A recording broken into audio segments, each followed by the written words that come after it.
Good afternoon, everyone.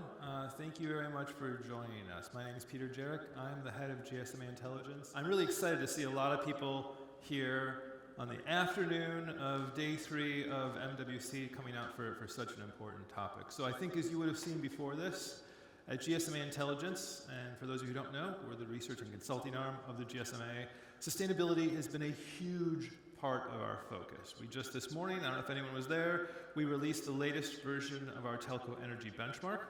You saw the stats on the screen, but working with operators, and we have such the privilege of working with operators across the world to understand how they're using energy, where they're using energy, what their footprint has looked like, how that's transformed over the years. You'll see the report. If you haven't seen it yet, reach out to me. It's on our site. I encourage you to look at it. But what I'm really excited about, presentations and the conversations we're going to have this afternoon.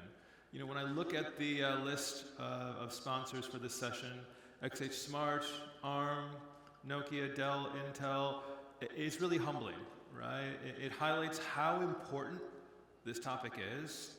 And the number of key insights that we're going to get out of today is just going to be incredible. So thank you very much.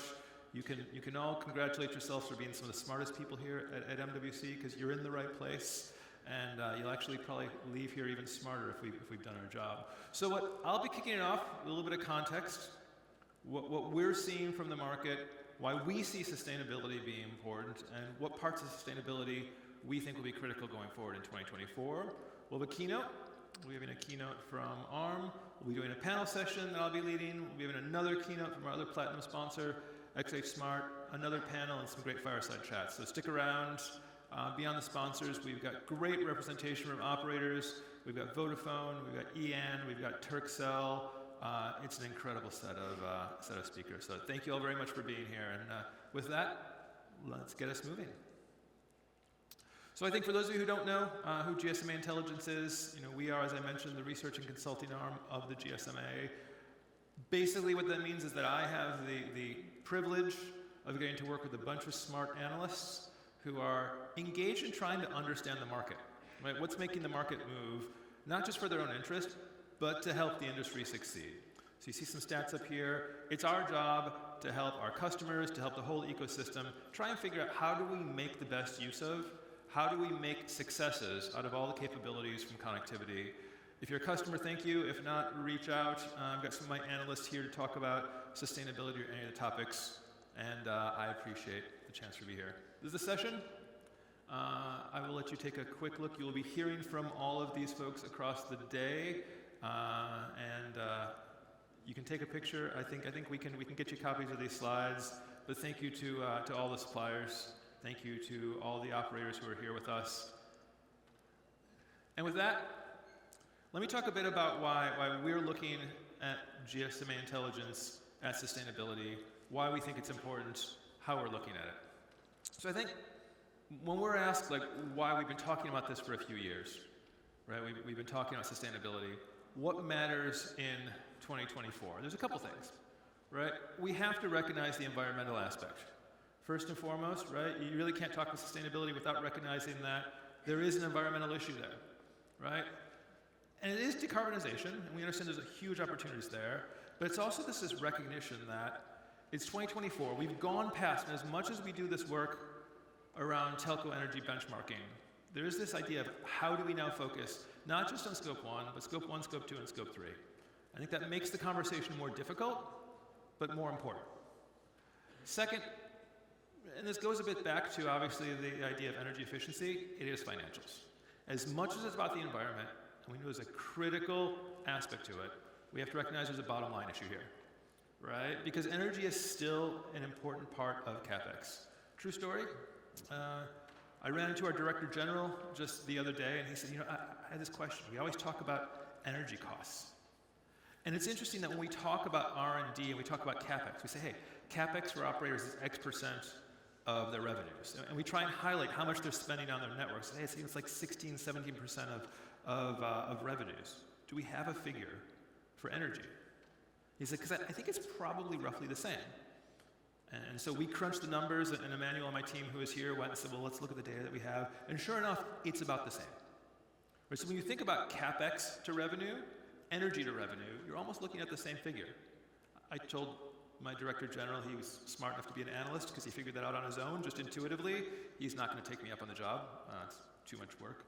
But the reality is, this is a financial issue as well.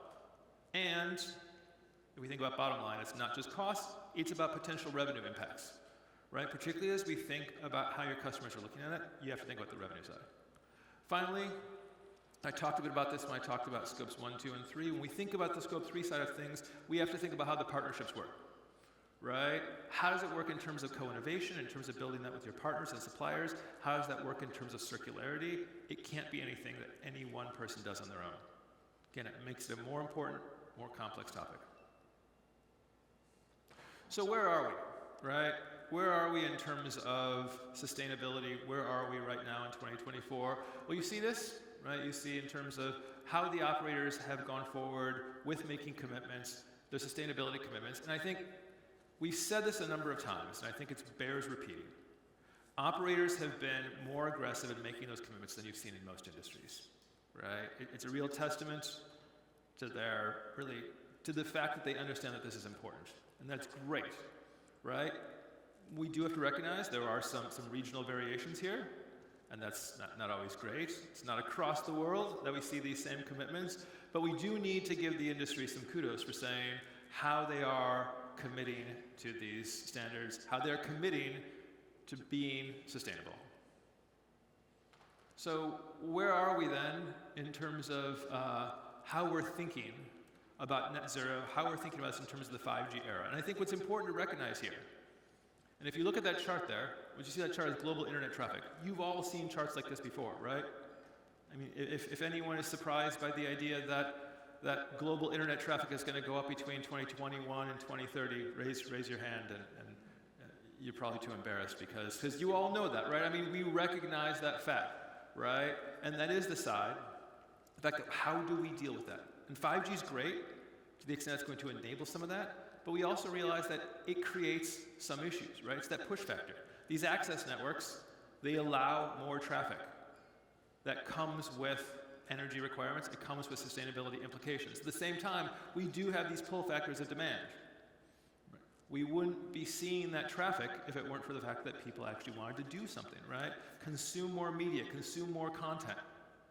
And at the same time, though, against the backdrop of this push and pull, the demand and the supply, we do have questions of how is this mitigated, right? There might be more efficient processing, which is great. Has anyone, I mean, if you've been looking closely here, AI is a big topic. Has anyone seen any AI? Seen AI mentioned here at MWC? We know it's a big topic, and that also fits in, right? How does AI fit in here? So it's not just the supply and demand, but we have to consider these other issues.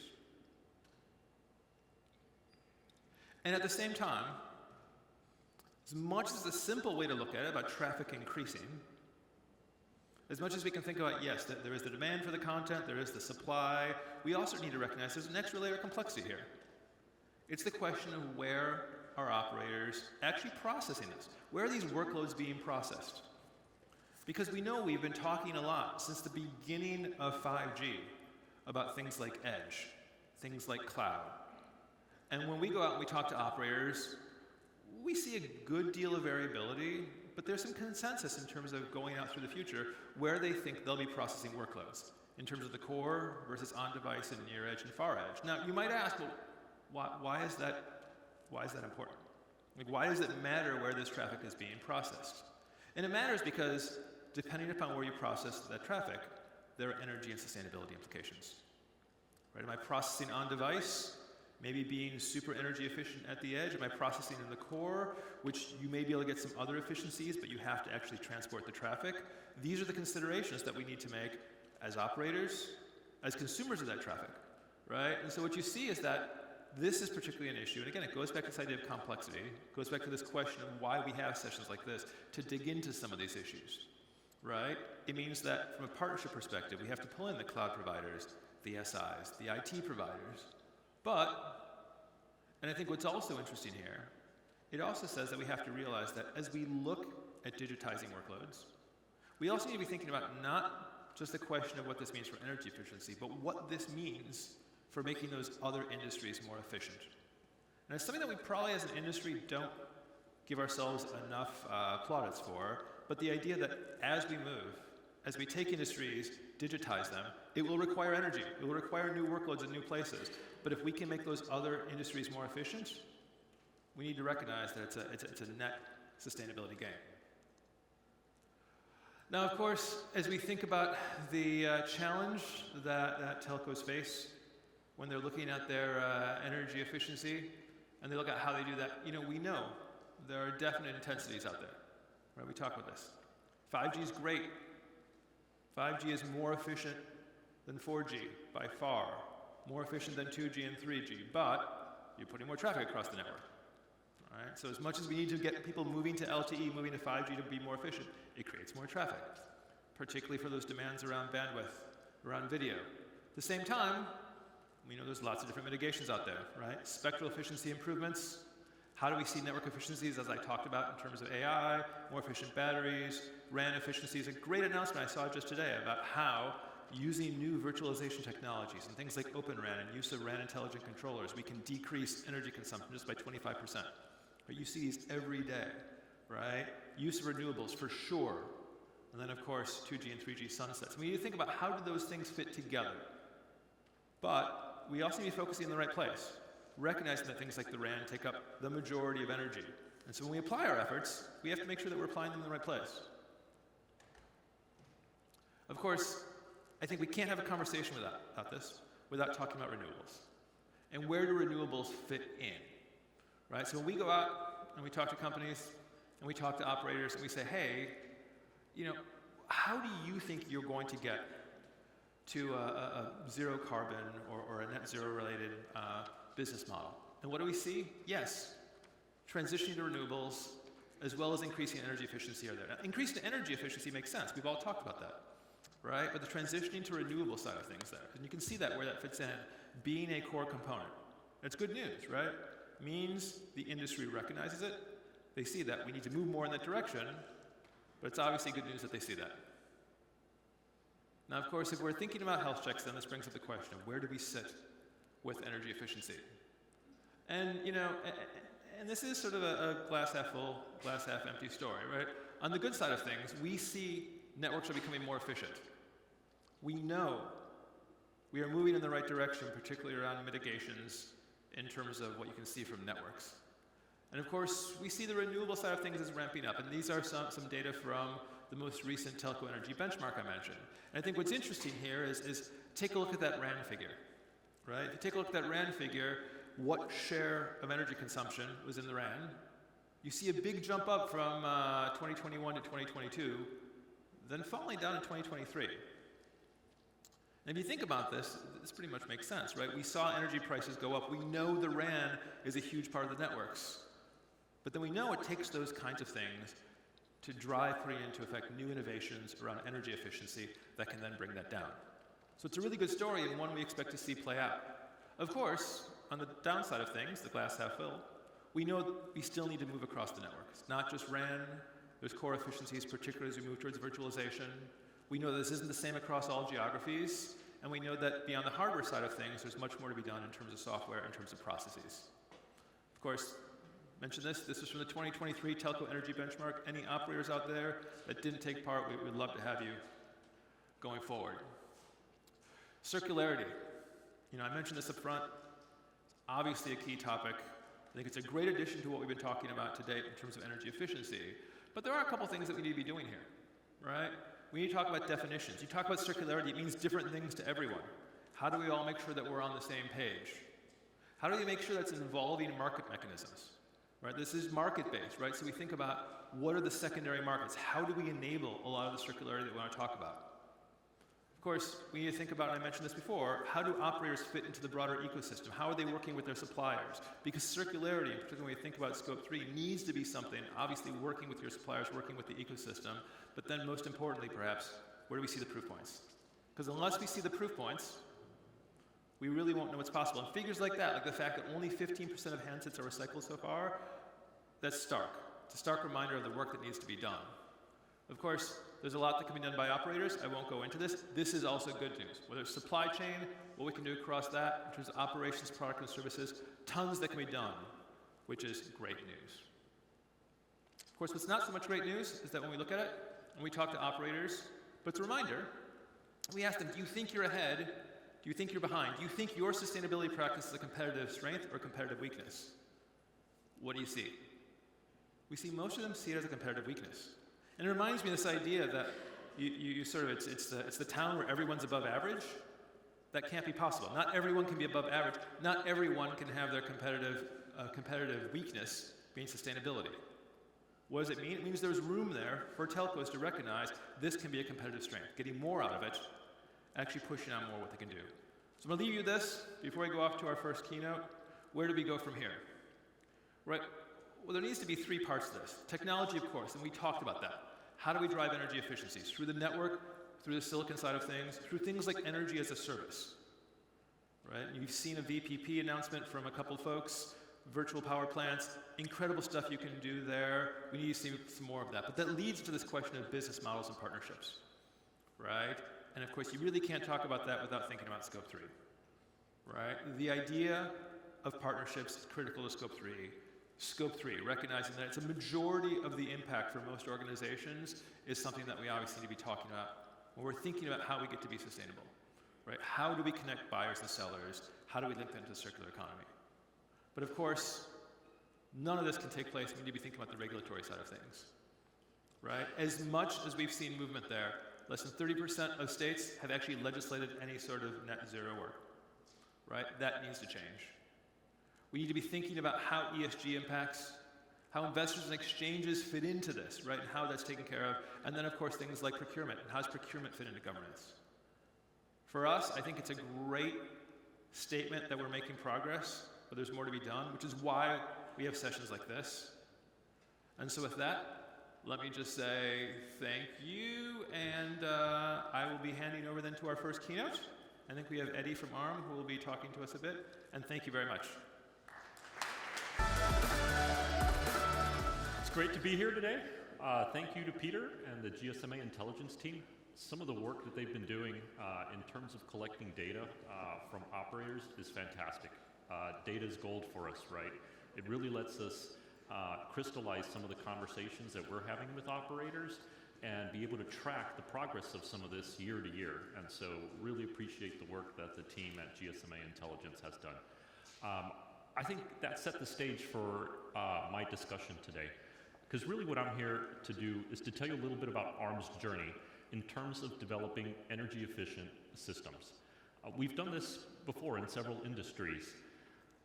For those who are not familiar with ARM, we are the most pervasive compute architecture that there is today.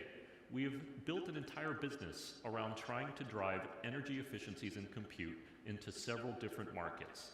And we've impacted the lives of almost everybody.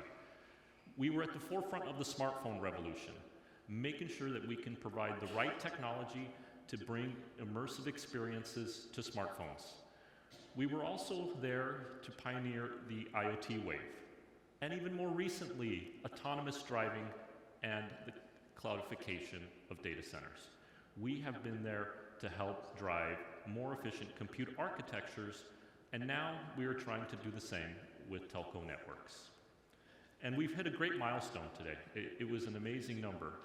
ARM has been around for 30 years, and in those 30 years, we have seen effectively 280 billion chips shipped with ARM technology.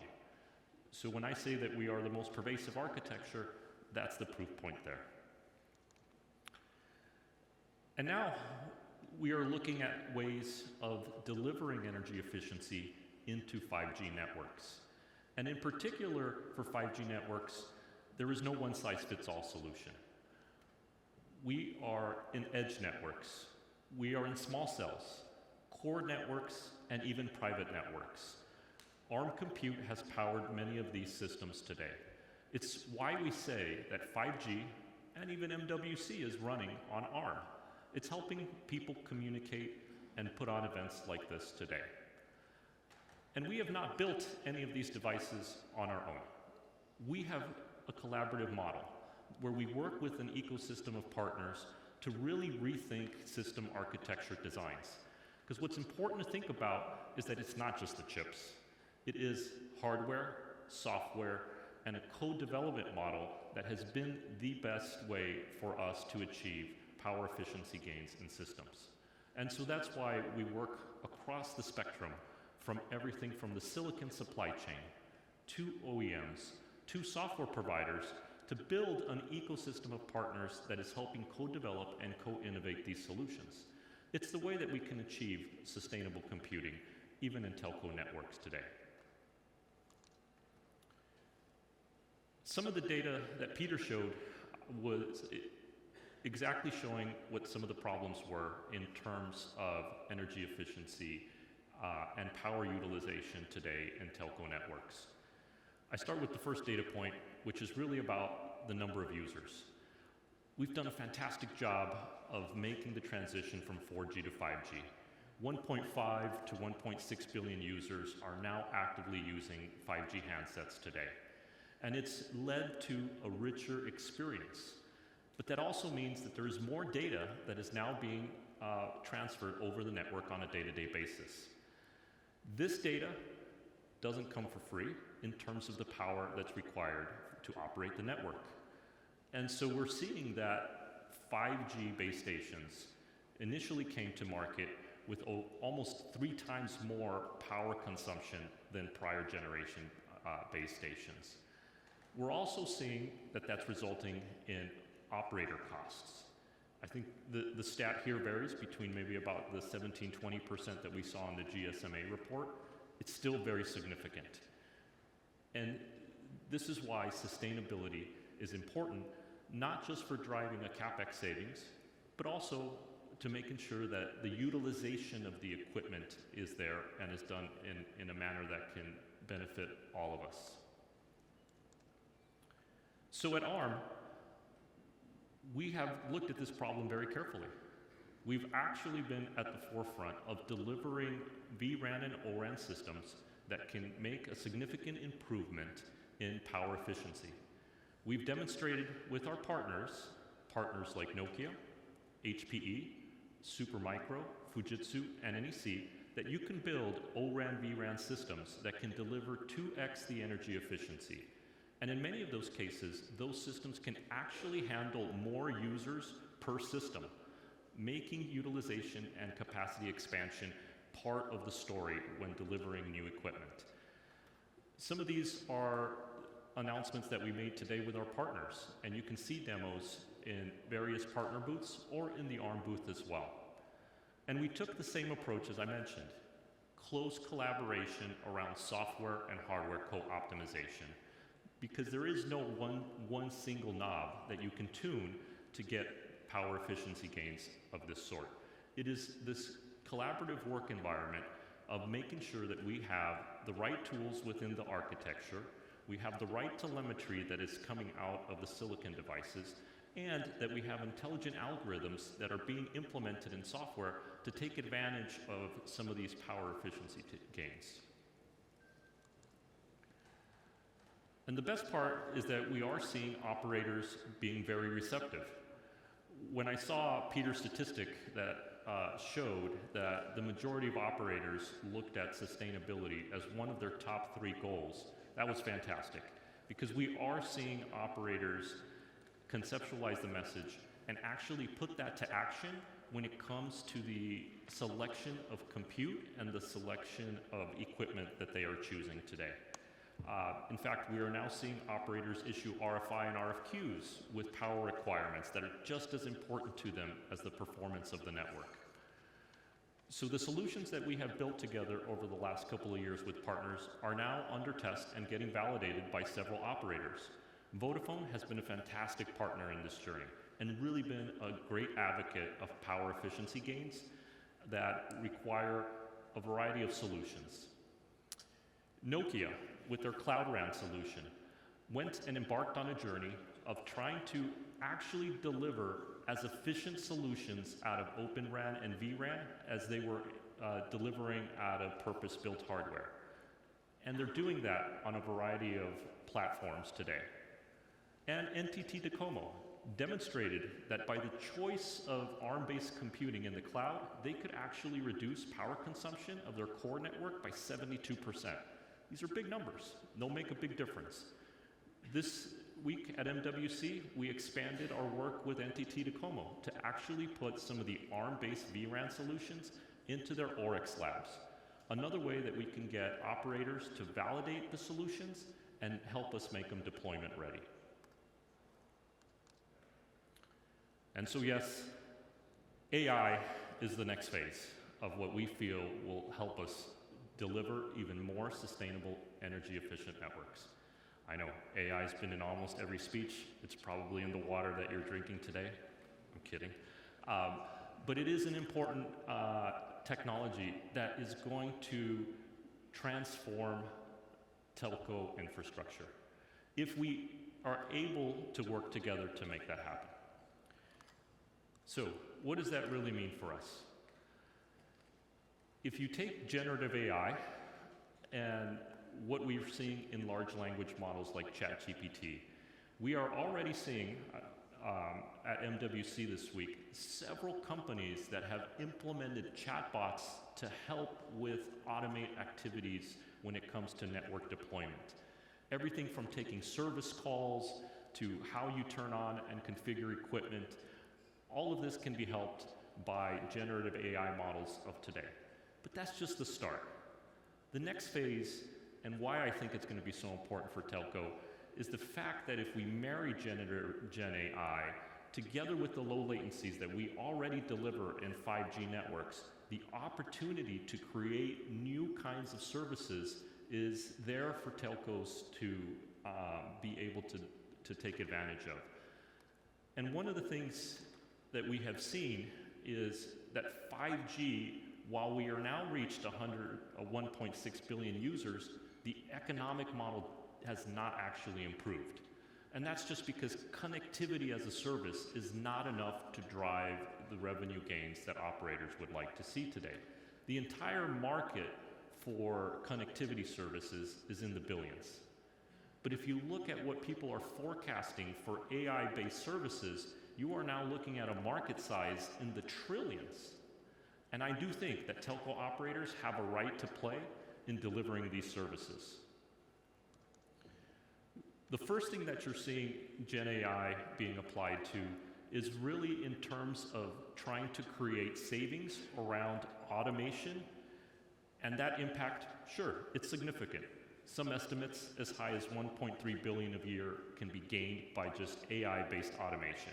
And I think that's what you'll see as the first wave of actual deployments of AI. And this is savings to the bottom line for operators, because it's going to reduce the cost of operating some of these networks. But the next wave of innovation is really going to come from thinking about what I refer to as connected computing. How do you actually bring AI inference onto the same hardware that you are already deploying connectivity services? That edge, that far edge AI compute that we saw in some of the statistics, or that near edge AI compute, is really where we have to relook at some of the network infrastructure to see how do we make that happen. Because in order to deliver value-added services, we want to do it in a way that does not require to rip or replace all of the equipment. And so we're looking at more intelligent ways of delivering AI services across the network. And inherently, it's going to happen in the telco network because of the advantages of latency. Tens of seconds of milliseconds of latency that are happening today in the network versus hundreds of milliseconds of latency if you go out to the cloud. Yeah, there will always be cloud services that make AI easy to run, but for rich, immersive experiences, running it at the edge or at the far edge, it's going to be what our partners and customers are going to demand. So I wanted to give you an example, because a lot of the conversations that I have had in the past 2 days has been folks who are somewhat skeptical that AI will actually lead to increased revenue generation. And so I thought I'd give an example of one use case that we actually at ARM are working on today to demo and demonstrate that AI can run on vRAN type of equipment. And that use case is around live translation. I carry my phone around with me every time I travel to a different country because already today I use it for language translation services, right? Google Translate has now become like my top app when I travel. I'm sure you guys each have a similar app in your phone today. In the world of AI, what's going to happen is translation services are going to get better and more effective. When you add Gen I to a translation service, now you can actually do live translation of conversations in over 130 languages. If you think about the impact that that could have on something like the medical field, we can now actually do live discussions between doctors in one country to patients in another country where they do not even have to talk the same language. For countries that are underserved in terms of the number of doctors per capita, this will be huge. An example is having a patient in Des Moines, Iowa, actually being able to talk to an expert doctor in India. The networks of today can provide that level of capability, and the compute capability for AI is there. So now you're going to see live translation models that can effectively be tuned for a particular customer or user set. You can have a general version. You can have a version that's tailored for the medical field. You can pick a version for academia. And you can imagine how that would be if you can actually now do joint research with a group of scientists or academic partners throughout the world, and the telco providers can now provide this level of service on top of the connectivity services that they provide today. This is the idea, or an example of an idea, of how we will see incremental services that will lead to incremental revenue for telco operators and hopefully improve the economic model of today. This is a demo that we've got in the ARM booth as well. So when it comes to building the future of AI, at ARM, we are trying to recruit partners in the ecosystem to lean in with us, just like we did for the development of vRAN solutions. What's different in AI is I talked about hardware and software co-development and that model when we looked at vRAN solutions. There's sort of, I would say, a third pillar. It's almost like a triangle when it comes to AI. Yes, you need co-development with software and hardware. The third pillar is really about data and ML models. Those are super important for us to create use cases and then actually be able to vet out the ROI of those use cases. And that's why we're engaging with telco operators, because we want to be able to not only marry the hardware and software, but actually create value, but it needs to be run on models that are very similar to the data sets that you are using today in your networks. And so I'm happy to announce that this week, on day one of MWC, we announced our ecosystem partnership, which is the AI RAN Alliance. We've looked at the AI ecosystem and partnered with some industry leaders in this space. So together with SoftBank, an operator who's already deployed AI services in their network, plus NVIDIA, who is one of the leaders in bringing AI to the market, we went out and recruited companies who were as interested as us in trying to co-develop the next generation of AI for RAN. And why is this important? As Peter was mentioning, the RAN takes up 70 to 75% of the energy consumption in the network itself. It's the perfect place to start for trying to apply AI principles for more sustainable networks. And so we're looking at addressing that problem. We're looking at trying to help operators with new revenue opportunities and really build a broader AI RAN ecosystem. So some of the areas that we look at an AI RAN solution starts with getting to a full stack for AI RAN acceleration. We're also looking at ways that we can do a more software-defined programming model for AI applications so they can easily land on the equipment and having that equipment be dual purpose. Today, vRAN got us to a point where we can easily scale applications on RAN equipment. The next phase is to be able to run those AI applications as easy as we're running vRAN applications. When you look at equipment, it will essentially end up being containerized services that are providing different features and functions. And if you think about the work that NVIDIA has done around digital twins, this is still a very powerful concept for us to use when it comes to mapping and planning network capacity. Where do you put base stations? Where do you put antennas? You can actually now look at the entire network model through a digital twin, make changes, and see how those changes will impact power, capacity, efficiency, and utilization. And last, we're also wanting to make sure that we can marry the edge and the cloud together when it comes to the delivery of AI services. So our key tenets are really to drive energy efficiency, performance, reduce operational cost, look at an enhanced user experience, and also make sure that we're deploying solutions that are secure and easy to manage. So we are now looking at 3 work groups that we have set up originally within the AI RAN Alliance. The first one is AI and RAN. This is the concept I talk about of not having such hardware that's so purpose-built, but instead looking at hardware that can run both workloads together. And if you think about it today, telecom equipment typically operates at about 30 to 35% utilization. So there is an opportunity there to be able to maximize the utilization, and we think AI activity and AI workloads will be one of the key areas to do that. The second one is AI on RAN, and this is really about being able to run AI apps seamlessly on that hardware. We think this is an area where we can really help developers kind of on-ramp to this type of equipment. And the third is AI for RAN. This is the area that we feel is going to be even most impactful when it comes to power efficiencies. There are lots of things we can do around spectral efficiencies, a lot of things that we can do around automating the way that networks are run so that they become more power efficient, turning off cells that are not getting used, moving users to certain cells so that the overall efficiency of the network can be dialed and tuned depending on not only what number of users are today, but how we can use predictive models to do that in the future.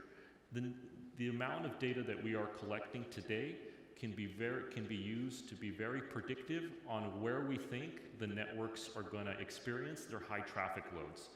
High, morning commute times, evening commute times, certain events. The network itself will intelligently manage that and be able to configure itself, and in any way possible where we can get power efficiency gains through shutting down certain parts of the network or putting networks into low power states. Those are benefits that are going to help in terms of overall power consumption. So this is the type of research activity that we're looking to do within the AI RAN Alliance, and these are the initial partners that we were able to recruit into the effort. We are at the very start of the AI RAN Alliance, and so this is just the beginning of the effort. We encourage partners, whether it's startups, academia, large companies, or even telco providers, to come join us in the effort. We're fortunate enough to have AWS, DeepSig, Ericsson, Nokia, Northwestern Eastern University, Microsoft, NVIDIA, Samsung, and 2 operators, SoftBank and T-Mobile, to be part of the initial founding member group. But it won't stop here. If anyone else is interested, we encourage you to sign up through the website that got debuted this week, or talk to any of us on the ARM team, and we'd be happy to provide more details. But we really are excited about this effort, and we're hopefully that we can recruit more folks here at MWC. And so far, the feedback has been wonderful, especially from the operator community that has felt that doing this in a more collaborative ecosystem effort was the right approach for us to take. There's still time. If you want to see some of the demos that we put together, you can catch those in the ARM booth. There's still some time to do that. Besides the AI RAN Alliance demos, you'll see some of the demos around vRAN and ORAN that I talked about earlier. And in general, you'll just see various AI demos, whether it's running generative AI on a phone, looking at the models I talked about earlier. All of this is available in the ARM booth. I encourage several of you to come out and engage with us on more discussions around this topic. Thank you. Thank you, Eddie.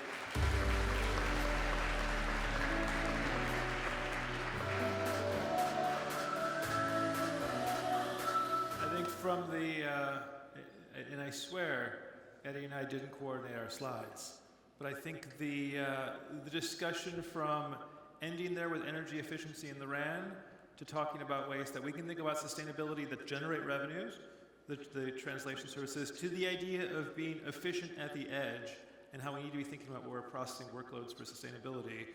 Huge alignment. I think it's great to see us saying the same things even without being coordinated. I swear, we didn't coordinate our slides. So with that, we are now ready for our first panel. Let me have the panelists. And I will do a quick introduction as they come up. Panch, good to see you. Stephen. Gary. Okay.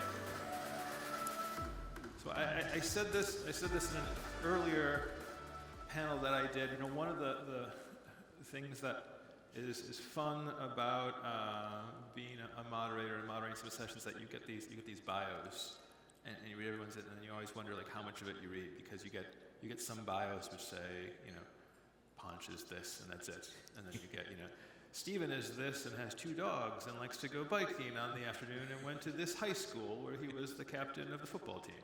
And so you never know how much to read. So what I will do is I will let you all introduce yourselves, and then you can explain if you have dogs or if you're a captain of the football team. Michaela, why don't we start with you and your role at Microsoft? Thank you very much. It's a pleasure to be here. Thank you for inviting us.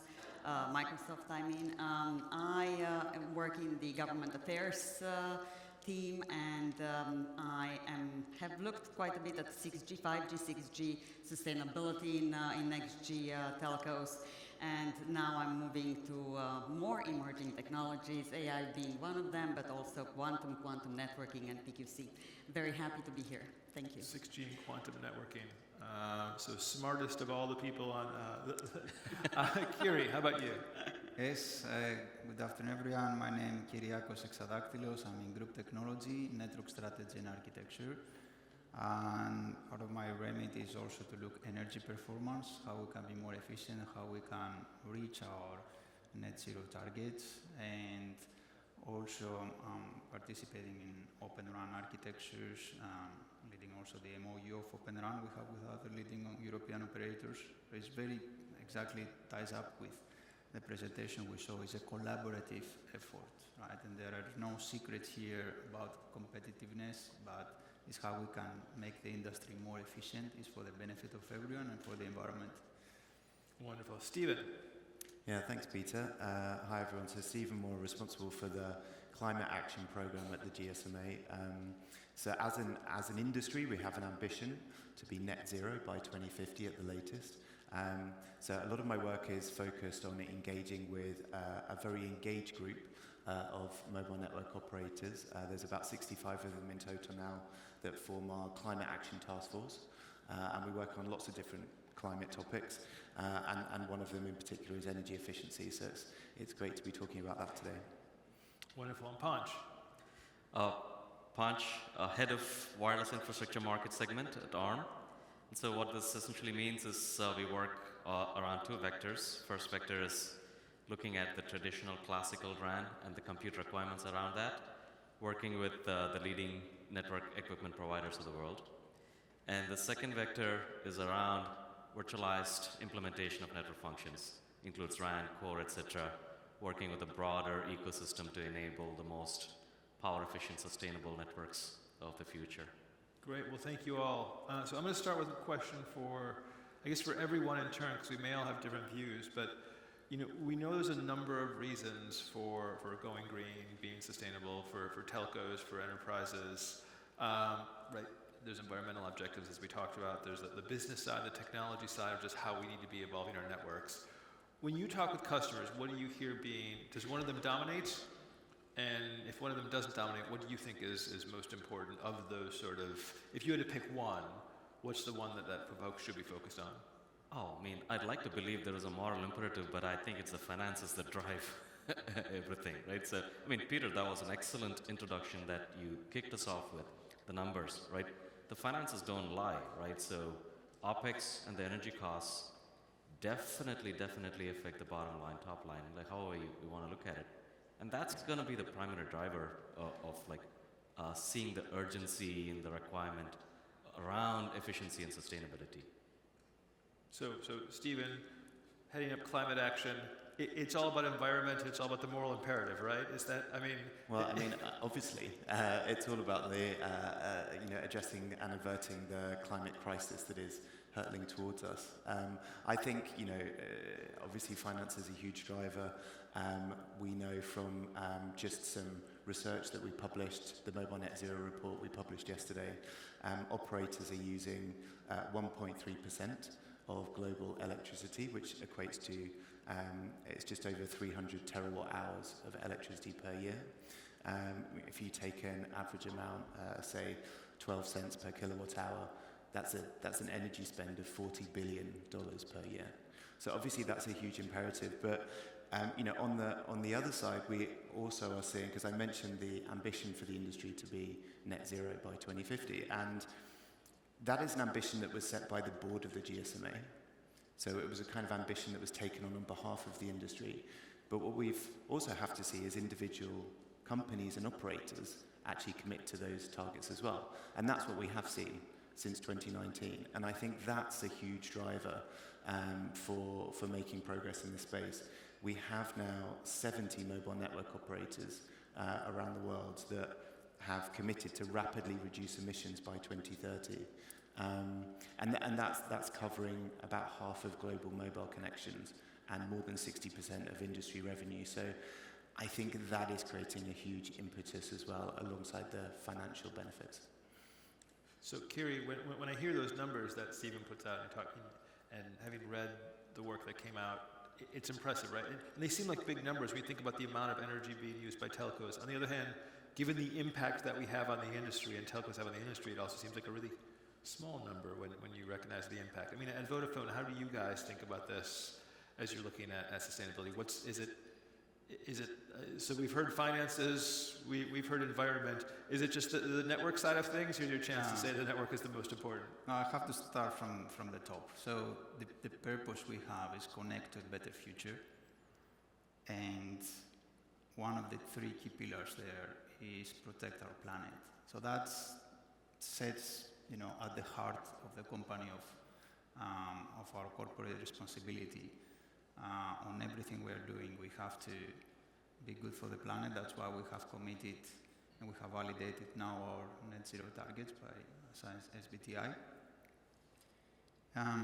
But then, yes, when it comes to business performance and technology performance, at the end, on the long term, the operators who will survive are those that will have more efficient operations, and be energy efficient is the top priority on our technology objectives. So they go hand in hand. So I cannot give you the rule out one of the three, but to be a winning operator, you need to be corporate responsible, energy efficient, and technology advances that we will talk. That we said. It's always, you always like to, as an analyst, like to make it either or, but obviously either or is not always that easy. Michaela, how about you? I mean, particularly as you're obviously working with a lot of different folks. Where are you seeing the key focus for them? But first of all, thank you for talking about the commitments that everybody's making. I just want to make sure that you understand Microsoft, as well as many other companies, are absolutely committed to a sustainable future. And we have actually committed to be carbon negative, water positive, and zero waste by 2030. So we are talking about 6 years from now. We will have all these commitments hopefully achieved. From a sustainability perspective, I think the most important is the business side, but not the capex. I think the most important thing is the revenue that sustainability will be able to bring to carriers. And just to give you some example, I mean, Deloitte published a survey in which they said that 67% of the people that they surveyed, companies that they surveyed, said they would pay 40% more from a sustainable company or for a sustainable product. So it's a huge difference. Further, they said that almost 100%, so 97%, were already impacted negatively in their supply chain by climate change and other natural disasters. So by force, you'll have to do something to deal with that, but it will also increase revenue. Now, the other thing that it's very little talked about, it's the whole green loans, green finance, green bonds, like Ericsson has already done some green bonds. I think this is going to be the absolute future of finance for companies that are really into sustainability. So I think those are the parts that need to be further developed and make people understand that sustainable is actually a good business. It's not only about savings, but actually making money. No, it's a nice reminder. I think a lot of times when people think about renewables, they think about putting solar cells or wind turbines at a base station when it's about purchase agreements, it's about investments. I think Microsoft has made some far-reaching, future innovative investments in companies looking at different sorts of energy, which are which will take a long time to come about, but are still necessary to. I can talk about that whenever you want to. Well, maybe so maybe that kind of leads to my next question in terms of when we think about the trends. Right, and what's driving. Actually, maybe we'll come to that a bit in the innovation. Before we get to the trends, let's talk about the trend sort of things. There's a number of things that we heard from myself and also from Eddie in terms of different levers that are impacting, really impacting the use of energy in networks. And maybe we'll start with you, Stephen. I mean, where are you seeing those trends? Obviously, traffic is probably the biggest one, right? We're seeing the traffic. On the other side of things, that there are questions around circularity. I mean, what do you see being the, beyond the priorities, right? What are the trends that are sort of making us talk about this now from a network and a demand side of things? Yeah, absolutely. So I think, we've been crunching a lot of data looking ever since we kind of made this net zero ambition statement back in 2019. And in terms of overall electricity use across the whole sector, it's up about 10% since 2019. So, I mean, bearing in mind that we've also increased mobile connections by about 7% over that period, traffic has more than doubled over that period as well. What is interesting that we find in terms of the energy trend side is that the amount of electricity that's used per connection has remained relatively stable over that period. We haven't seen a huge shift. Obviously, the amount of energy used to push each unit of data around the network, we see that's dropping by about 10 to 20% kind of per year on average. So, obviously, it's kind of interesting to see how efficiencies are kind of playing out, and that's being borne out by the data. What we're also seeing is a switch towards more renewable energy, and that's more than doubled over that period as well. So, both of those things have helped avoid a huge amount of carbon emissions that would have happened if we weren't investing into renewables and investing in energy efficiency measures. That's a really good point. I mean, I would just like to ask you all a favor. I'm sure at some point over the course of the show you've heard someone say that 5G has been a failure. Have any of you heard that? Have any of you? No.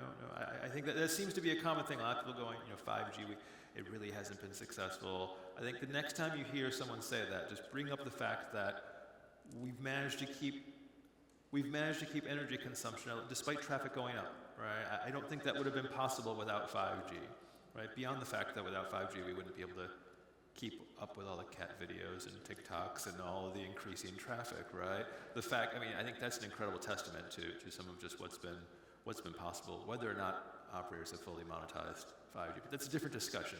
So, I mean, some of the other stuff that we heard about in Kiri, maybe this is one for you and a bit for you, Panch. Open RAN, vRAN. I mean, how you seen that fit into, because I know early on, I think there were a lot of questions about Open RAN being less energy efficient, right? Because we're moving from proprietary solutions that were optimized for energy efficiency to open solutions, and that wasn't the case. And I think there's a lot of questions around that. How are you seeing that play out particularly? I mean, Vodafone's obviously been particularly aggressive with it. Yeah, it's a good topic because since we started working on Open RAN 7 years ago, and because we were one of the front operators on that, we received concern also from the European Commission, is that energy efficient or not? We will start consuming more, and green networks is part of the agenda in general. But what we see is like there are three things, right? So on the basics, if you see the breakdown of the energy consumption of a RAN on the active equipment, like 70 to 80%, that's on the radio unit. Now the radio unit has nothing to do with Open RAN or open interfaces. So inside that you have power amplifiers, so what advanced PA technology you are using, how efficient you are on the internal design of the antenna, system on chip, miniaturization of the components and the power units inside the antenna, and all of these have today already. You can have a radio unit of an Open RAN supplier to be more efficient than a radio unit of a non-Open RAN supplier. That has nothing to do with that. So that's first one. The second one is the baseband. The baseband unit where you have a CU or DU, right? So there is all the advances that we see in terms of silicon design, accelerators, offloading workloads from CPU to DPU, and all these improvements we saw before also from ARM help us to be much more efficient in the next 1 or 2 years than the traditional one. But that's only the 20% part of the story. And where the new thing and the differentiator comes now is on the RIC layer and the SMO layer, where you can start building AI-based software functionality for energy-saving features.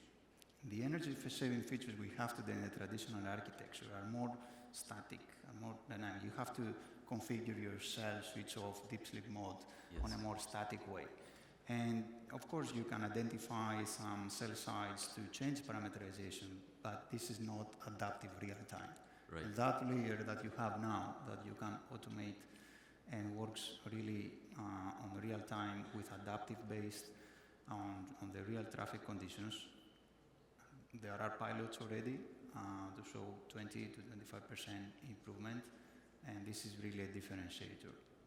No, I think it's a really important story because I was saying with a colleague. Can I? We're listening. No, I think just it's so important because we can decrease. It's a good reminder that and we see this in the energy benchmark work we do. Yeah. We think about the RAN, the radio versus the baseband side of the RAN. It's great what we can do in terms of improving the efficiency of the baseband, but that's still 20% of the overall RAN.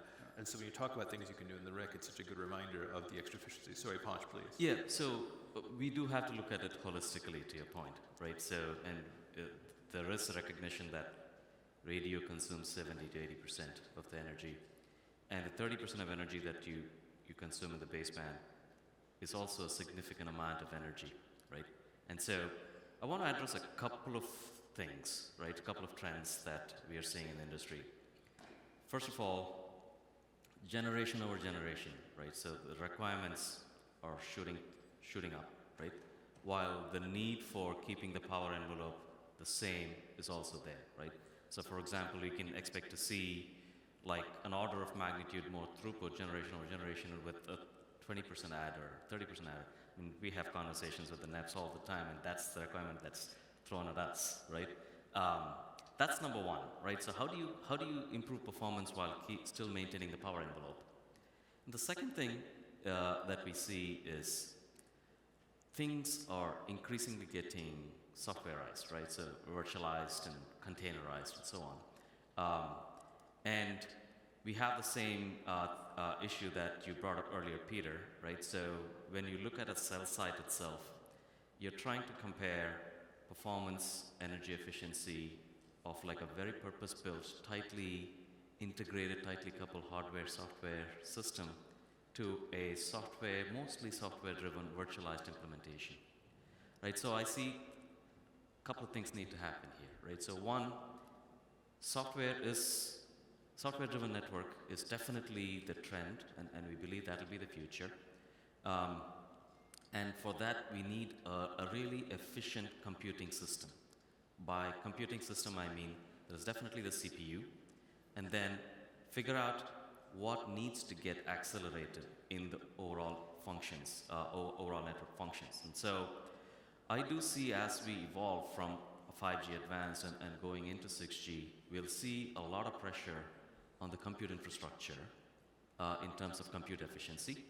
And also, we'll see a trend around the compute system itself being heterogeneous, as in, like you'll have a CPU sitting alongside an accelerator for various functions. And today, the most popular things that get accelerated or offloaded is around the forward error correction and maybe some crypto on the CU side.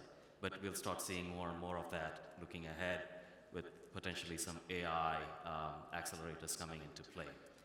So that's number one. And the second one, we'll probably table that for further questions, is like how do we leverage a software-driven system to be more efficient in terms of resource utilization too, which there is a lot of room there to grow. Yeah, I think it's interesting. You hear a bit of the, and I like the way the AI RAN Alliance had the sort of AI and with, but I think you also hear the sort of networking for AI and AI for networking. Yeah, it's a bit of the both of those. AI for RAN. How do you think about those two things? I guess, Michaela, we heard Ponch bring up the 6G term. So we're already. I mean, how are you seeing some of the trends? Is that already in the thinking of people? Not only, it's part of 6G will be AI native. So I'm part of the Next G Alliance in US, which is similar to HexaX and other organizations like that in Europe. And we already published a document talking about how 6G is going to be AI native, and obviously it's going to be the RIC interface that will provide the benefits of AI. I just want to turn the discussion a little bit, if I may, Please. because I think it's very important to look at the bigger picture. So, telecom actually it's a good story, right? In terms of the energy consumption, it's whatever 2 to 4%.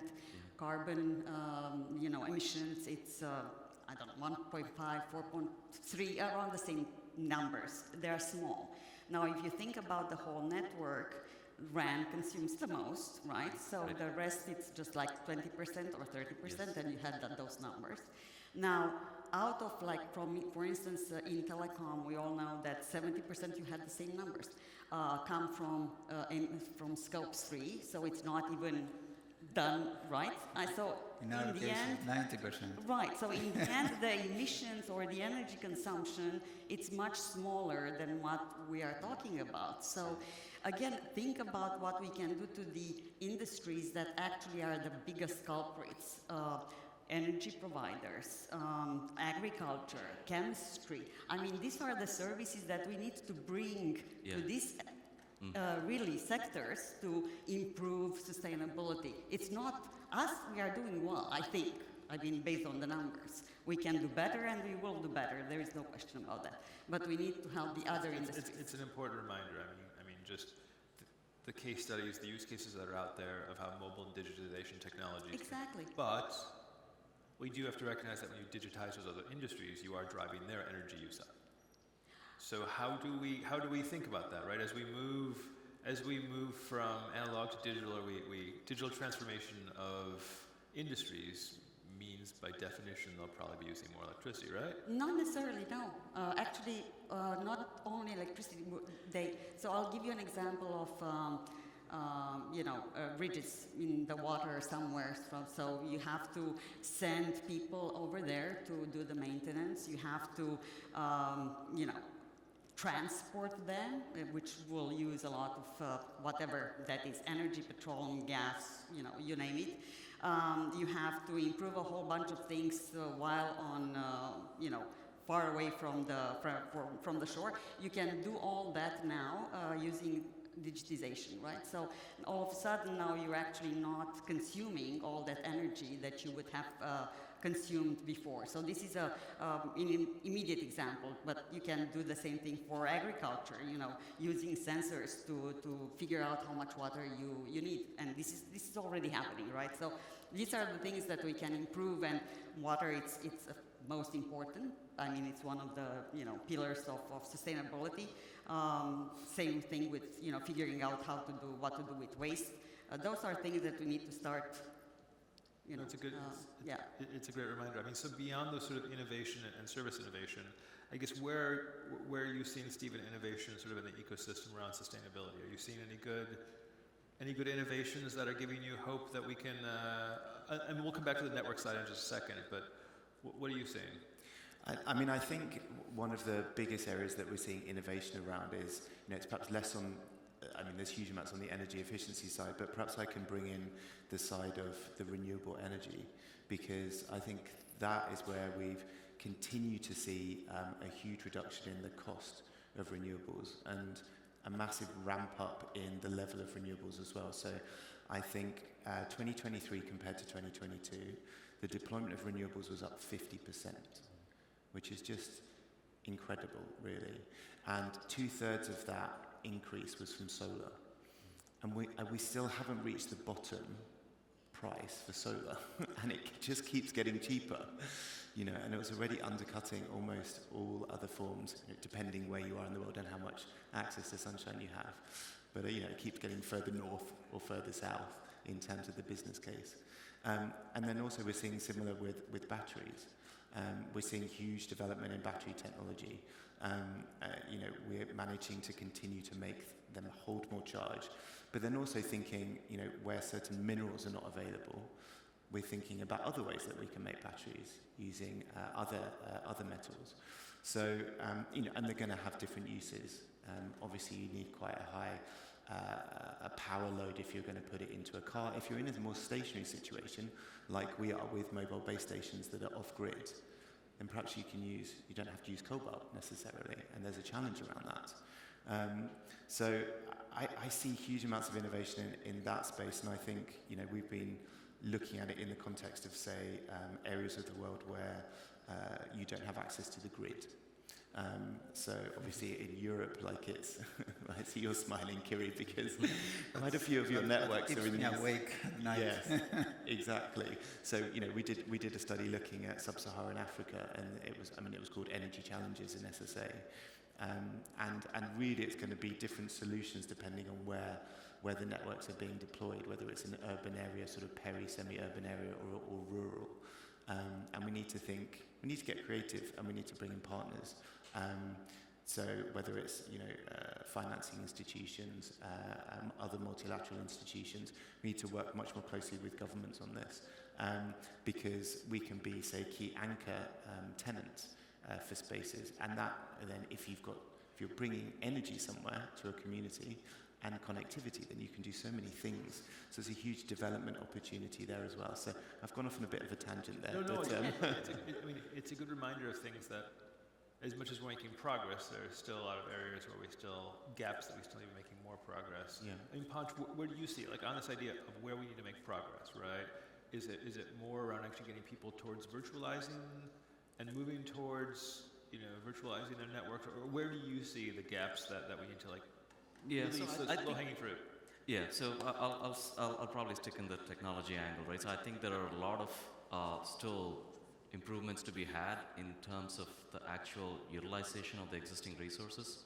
For example, if you look at a BBU, for example, I don't know what the utilization of a typical Vodafone network is, but it's pretty low, right? And so now you have a perfectly good compute system, I would say, coming from a compute angle, right? So that can be used when the utilization is not, and have a system to orchestrate the utilization, right?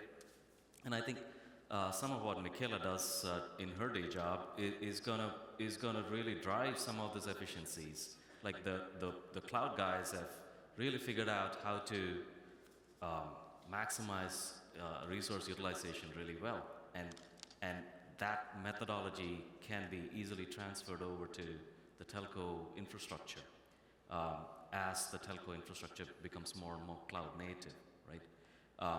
And that's something that requires trust and partnership between the different players around the industry, and we need to work together around that. Kiri, what do you see in the gaps from your perspective, and maybe support you could use from the... I think it's a journey, and there is still a lot to be done. So we started virtualization from the core 5 years ago. We did the VNF functions. Now we have 5G standalone. We have the CNFs on containers, and that is already done. Now with Open RAN, we started with the virtualization. It's a cloud architecture. And in some cases now with the private networks, you have customers where you can see synergies as well with edge computing, and you reuse hardware infrastructure to run core and RAN. And we have some joint initiatives with suppliers there. And then other opportunities that have to be done is how we can centralize further certain services. And at the moment, what we see in Europe, still we cannot operate as a single market. Yes. And we have to, and I always mention the example, we operate in 11 countries in Vodafone, but I cannot have a core network in the same way that AT&T has in the US, or Verizon, right? Yeah. And because of regulation, because of lawful interception and other requirements, I have to have core network in every single country. So that creates some inefficiency, which we welcome the report from GSMA policy and the white paper also from the Commission about that more needs to be done in that area of how we can operate a single market and bring more efficiencies there. So I think that's a key area to see in the next 3 to 5 years, how we can centralize more, virtualize more, and improve efficiency. Michaela, how about you? Gaps that you think, whether it's, we've heard regulation, we've heard electrification in general, but what about you? I will, again, turn a little bit to the positive side. We have announced, for instance, and this is what we are going to see from an innovation perspective, use of AI for material science. So basically creating a battery that it's, a fraction of the cost and lasts for much longer and has the power to keep much more data. So these are the things that I think from an innovation perspective we will see and will by default revolutionize everything that we are doing and help us actually do things much better in moving forward. Big gap that I still see, I don't see people talking about, is one we are going to do non-terrestrial networks and the impact of non-terrestrial communications on sustainability. I have no idea. I know that there are talks in US for the garbage basically left in space. And I think another gap is waste reduction, and then protection. So the life cycle of some of those satellites in the LEO side of things is not very long. Maybe sticking something up for a few years, it's a good. So Michaela gave us both sort of a gap and what to look forward to, and I think your point about batteries is so spot on. Every time I talk to someone in the media and they say, it's so great, this new device, you can charge it from 0 to 50% in 10 minutes. That's because they've yet to improve the battery life. They found new ways to make it easier to charge it because they haven't actually improved battery life. So you gave us both a gap and an outlook. We've got 3 minutes left. That gives each of the rest of you 1 minute. What do you think of the next 2 years? Michaela's hoping for batteries. She thinks will be a good thing, and I think that's 100% right in terms of where. I'm not hoping, it's happening. Hope is not a strategy. So, Kiri, what do you think? Outlook, next 1 to 2 years, what do you think will be the biggest change to help us have a better sustainability discussion? I think we need to see how we can manage the traffic challenge, how we can solve this in a more responsible way. So you mentioned before about other industries, which I agree, is how responsible we are use the content, right? And because we are doing the best we can to be efficient in the way we deliver, but we need to find smarter ways from content providers and with use of APIs. We are happy to collaborate. We had a pilot we did with VMware recently to see how we can deliver content in an adaptive way considering the radio conditions, because people now scrolling constantly, all the video and the applications, which generates very big amount of traffic. And I think that responsibility of content towards operators needs to be looked both from a regulation point of view, but also from the big OTT players. So that's one big area to be looked and see how can be resolved and done smarter. And the second thing, I think, is the AI. I think initiatives like this will definitely bring the right thinking. Is an opportunity and a threat, right? So opportunity, as we saw with Jarich and in Open Run and all the innovations that come in this area of energy-saving features in a more real-time way. The digitalization of certain solutions. You mentioned energy as a service and flexibility, demand response schemes. So all this will help. But I think, from the other hand, the AI will create also more computational power in data centers, and I think that's also a challenge to look there, how we can offload some of the workloads and run them in a more efficient way. Yeah. Wonderful. Stephen, next 1 or 2 years outlook, what do you think is going to change the story? So I think Not just hope. We're not just going for hope. I think we need to make sure we're really sunsetting as fast as possible older networks that are less energy efficient. So 2G, 3G, and there are some challenges around that. I think we need to maximize the energy efficiency benefits of 5G, which we know that they're there, but they're not necessarily being realized fully yet. We need to make sure that, as we think about the next generation beyond that, energy efficiency is the key feature in that. And I really like the idea of a fixed energy envelope. We have a carbon budget that we can't go above. How about thinking about things in terms of an energy budget? That would really kind of drive a lot of innovation.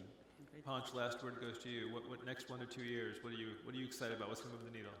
I'm excited about the pace at which the compute infrastructure is growing. The amount of compute you can pack in a small power envelope is growing. I'm excited about the power of AI. For the first time in 30 years, I actually believe the hype of all the hype cycles. So I'm excited about that. And what I would really hope will happen is the telco ecosystem is able to take advantage of the technology developments. Oftentimes, it's not a technology problem. It's other people and political kind of problems. So I hope we really take advantage of the technology advances that we make.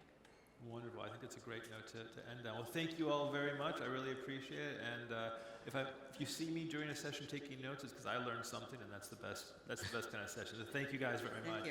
Thank you very much. So with that, I think we are now ready to move into our second keynote, and I'm excited that we'll be hearing from our platinum sponsor, XH Smart. And please, coming up, we'll be hearing from Ihu Lim. All right. Very good afternoon. Thank you for joining us today here at the Sustainability Summit.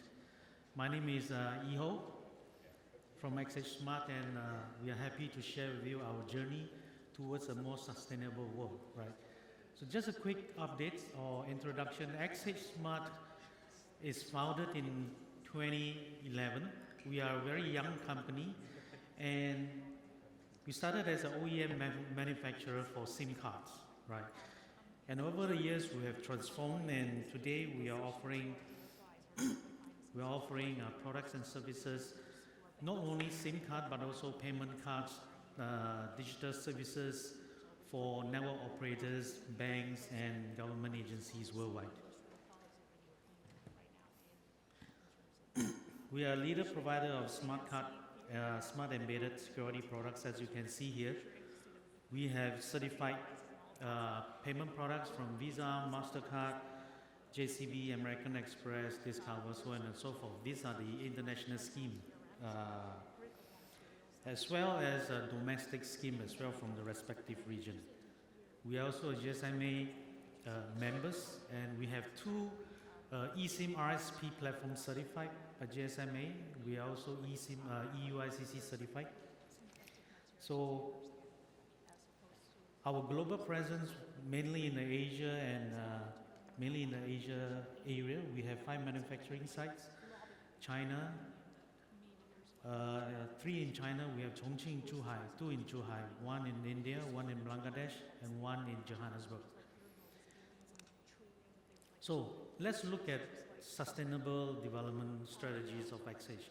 You have heard a lot on the energy efficiency on the network side, But we are coming from a more physical world, right? We deliver cards, plastics. I think these are things that you can see and you can feel. Power efficiency, labor efficiency, quality efficiency, supplier framework awareness. So these are the 5 main factors that we focus on in terms of sustainable. Power efficiency, as I said, we have 3 factories in China. A new one will be coming up by end of this year, and then with the innovations of solar panels, batteries, which you have heard earlier, has improved over the years. So our new production site, we focus on greener energy, and that's why we will be installing the solar panels, which will supply 20% of our production capacity. The smart factory that we have built, and a lot of our customers and partners has visited us. In the past, we have 1 operators for 1 machines. Today, we have 1 operators for 6 machines. Why? Driven by AI. Quality efficiency. Most of our machineries are less than 5 years, right? Newer machineries are more efficient, uses less power, produces more quality products. So our target has always been to upgrade our machineries every 5 years. Supply framework, I think this is another topic that is very important, because if you look at circular economy, the effort of XH is not only about us producing, but our suppliers that are supplying us. Are they compliant to these sustainable standards as well? Us doing things alone is not enough. So as part of our strategy, we will also define a supplier framework that we hope our supplier can be compliant with.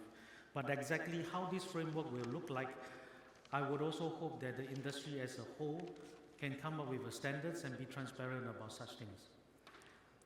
Awareness. I think this is another important topic or factors that is affecting us every day. I think from an individual point of view, when I walked through the entire exhibition hall today, I saw recycling bins. But what do you see inside these recycling bins? Right? What do you see inside these recycling bins? The job of recycling is not straightforward, and there are, I'll say, a lot of people are not, as an individual, not putting in enough effort to recycle these products, right? So I think awareness is something that we will do as well. Firstly, internally within our company, our suppliers' awareness as well, right? I think this is a report that was just launched, that was just issued earlier this year from Circular Economy Foundation. Circular economy has reached mega status. I believe there has been a lot of discussion. There was a lot of discussion just now, and has increased over the years, right? So this is good. The more we talk about it, and we hope to translate all this into actions. However, the circular activities, right, circular economy activity has declined by 21%. Why is that so? Because consumption, the rate of consumption increase is much faster than what we can recycle. We talk about economic growth. Economic growth result would means a higher consumption rate. A higher consumption rate, just maybe a quick question. In the past I used to ask, how many of you here has a handphone? But today, the question should be, how many handphones do you have with you now? I have one handphone, two handphones, one smartphone, one tablet, and one laptop. What do you mean by that? Is this necessary? What I'm trying to say here is, are we consuming more than what we need?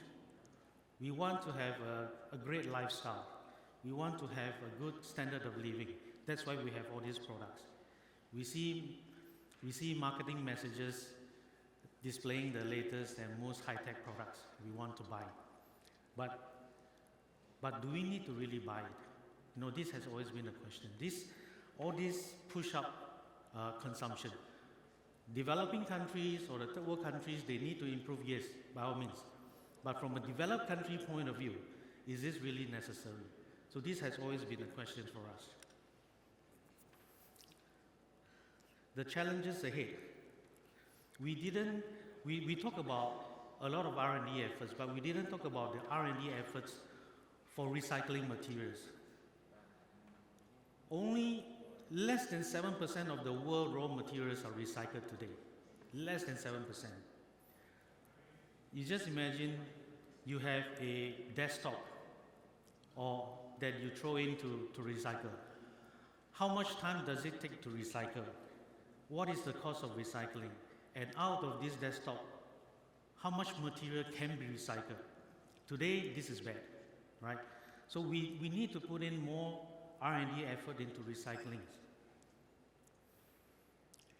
The supply chain. XH, we produce the products, we deliver it to our customers, and in this whole supply chain, from productions to deliveries, there are energies being consumed, right? So it's not only on the production side that we are looking at, but we also need to look at the entire delivery channels. Is our delivery team or partners employing sustainable energies while doing the delivery? I think this is something we need to look at as well from the industry as a whole, right? Policies and legal framework. This has been discussed many times. Without policies and framework pushing more manufacturers like us to follow this guideline, as well as giving incentives, right? Recycling has a cost. Using green energy has a cost to us. It's just like going to a stationery shop. You buy recycled paper. How much does it cost? Much more expensive than a normal paper. Why would you want to buy recycled paper?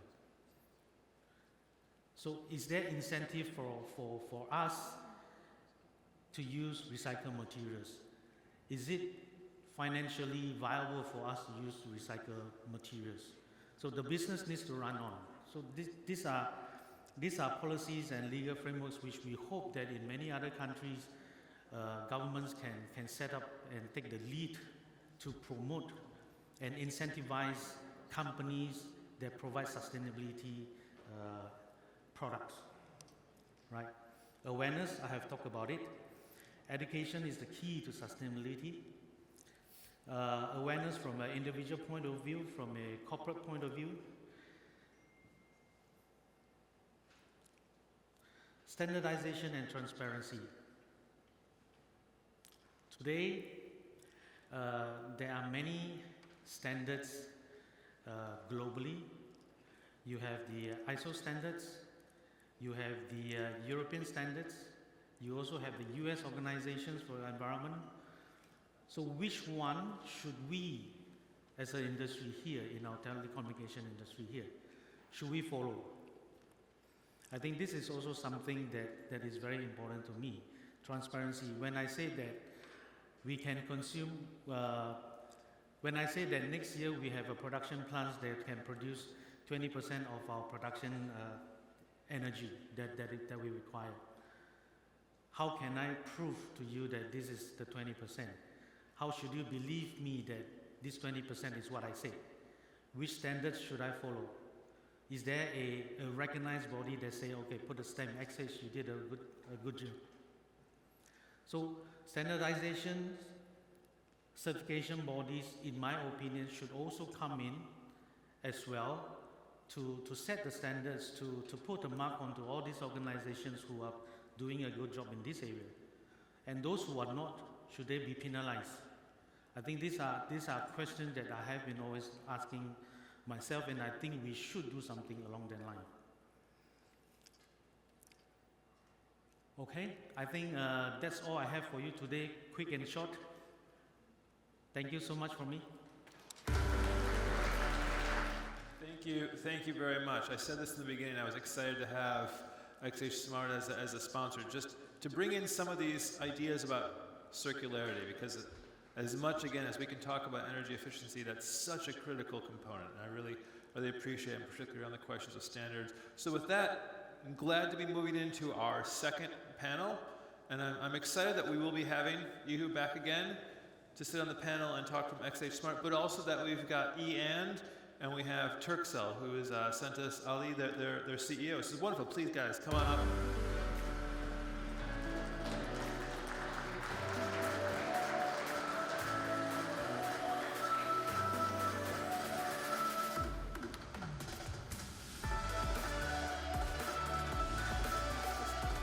And without even trying, you sat in the exact order on the screen. So it's like you guys are pros. This is wonderful. So, you know, I said this in the first panel. I'll say it again, that you guys are going to be much better about introducing yourselves than I will. And I think, although we've just heard about XH Smart, so you probably don't have to explain what the company does. And I'm going to guess most people don't need an introduction to EAN, they don't need an introduction to Turkcell, but maybe they do. So maybe we'll just go around. Sabri, maybe you can talk a bit about EAN and what you're doing there, although I think folks probably know what a CTO does. Yeah. Please, go. If they don't know what a CTO does and they don't know EAN, go for it. Well, thank you, Peter. Thank you for hosting it. EAN is a leading telecom and ICT service provider that operates in 16 countries across Middle East and Africa. We're transforming now from a telco to a techco. And my role is the CTO of EAN International, so I look after the network and IT across our international operating companies outside UAE. That's a big, given the number of markets, that's a big job. Ali, Turkcell, I think most folks probably here know Turkcell is one of the more innovative operators, making more money from digital services than I think a lot of operators would even hope to. Why don't you talk a bit about what you're up to? Thank you very much for having me. And so it's a great pleasure that we are here. So to talk about the circularity and sustainable digital transformation. Yeah, Turkcell is the biggest operator in Turkey. So if you think about it, so in this region, in Turkey we have more than 85 million people are living in Turkey, and we have more than 42 million customers. And as the biggest operator in Turkey, also we are just a digital service provider, fixed and mobile as well. But compared to other operators, we have different subsidies as well. So we are just we have a payment system provider, we have an instant messaging provider, as well as we have our own car brand, national domestic car brand, and also we have the electricity subsidies. So we are just producing around 300 megawatts of energy, solar energy. So we're just trying to combine everything together and then trying to make it an efficient and sustainable operator, trying to be a sustainable operator. So I mean, if I were to sit and think about this, as someone said you were to devise a panel at MWC to talk about circularity, as much as we need to pull in operators, obviously operators that are digitally transforming industries, operators that have energy subsidiaries, are doing digital services, present in multiple markets, and then a supplier who understands sort of how you need to be thinking about developing your products. I can't think of a better set of folks to talk about circularity, so I'm really glad that you were all able to support us on this. But let me start with a question, and we'll start with you, because you kind of brought this up in the end. You know, we've talked a lot about circularity. I think it's critical, right? Energy efficiency, super important, but sustainability has to be much more than that. But you kind of talked about that from a level set, right? There's a lot of noise out there, but there's a lot of different standards, different definitions. I mean, how are you thinking about it? Like, when you think about the circular economy, what does it mean to you? And how would you define it as we try and sort of set the stage for this conversation? Circular economy is actually a model, in my opinion, is a model of production and consumption. You need to produce, you need to consume. But we need to look at both the raw materials, the products, the services. How do we reuse them? How do we repair, refurbish, lease, or even share, right? And we want to use these products or even raw materials, recycle them within this economy for as long as possible.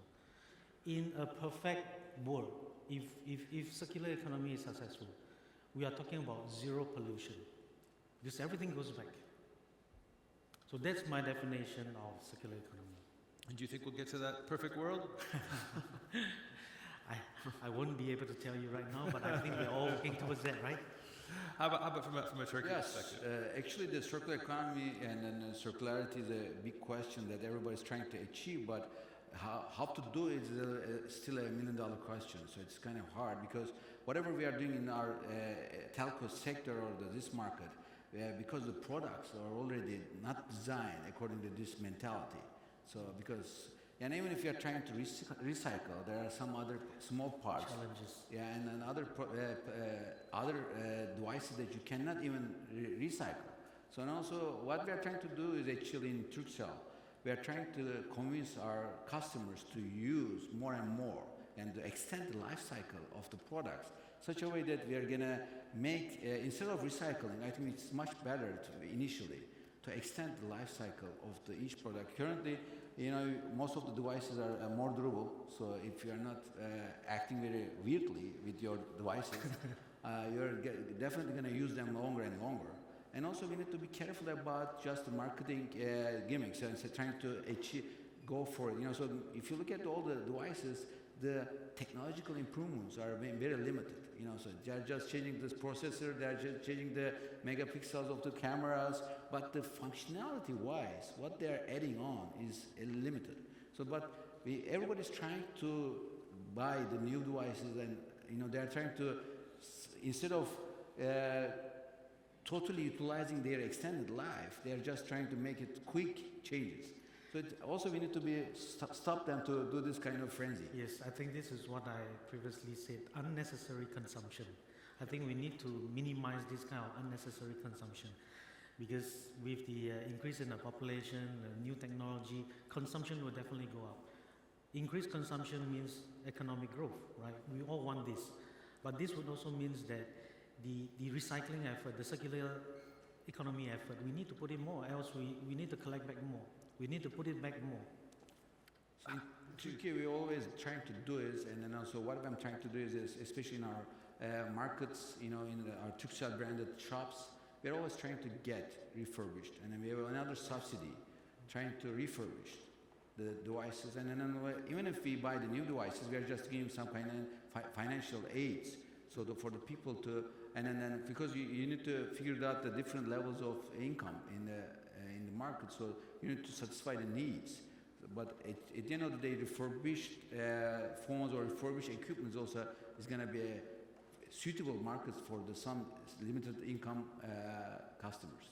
I mean, it's an interesting question, and we'll probably come back to it, but to your point about unnecessary consumption, right? I think on the one hand, digital services are wonderful, advertising, we can advertise these things, but then advertising obviously drives consumption, whether or not it's whether or not you really need the newest iPhone or whether or not you need that. This is a commercial decision. We cannot run away from this, right? We want economic growth so that we can sell more products and services, the company can grow, the factory can operate. If there's no growth, there's no factory, nobody has work. I think this is itself is something that we need to balance, right? It's a good. So how do you see this in the end? I mean, is the concept of circular economy, circularity, how does that fit into the way you're thinking? Well, I think it's more or less the same points mentioned by Dr. Ali and Mr. Lim. It's more about embracing certain consumer behavior that promotes sustainability and circularity of equipment. So are you seeing, I guess then maybe with an and you brought this up, Ali, in terms of network equipment. Yeah. I mean, where are you seeing progress? I mean, we know on the handset side of things, you've talked about, we could talk more about the handset progress. But for the next one, equipment? So basically, we follow two interrelated approaches. I mean, the first approach is to break the energy curve by ensuring that the energy consumption in the network remains the same even with the exponential improvement, the exponential increase of the traffic. So I would say deploying energy efficient equipment, activating machine learning algorithm to optimize the energy consumption based on the traffic pattern is the first approach that we follow. The second one is to increase the proportion of renewable energy within our facilities, whether it's the network or the data center.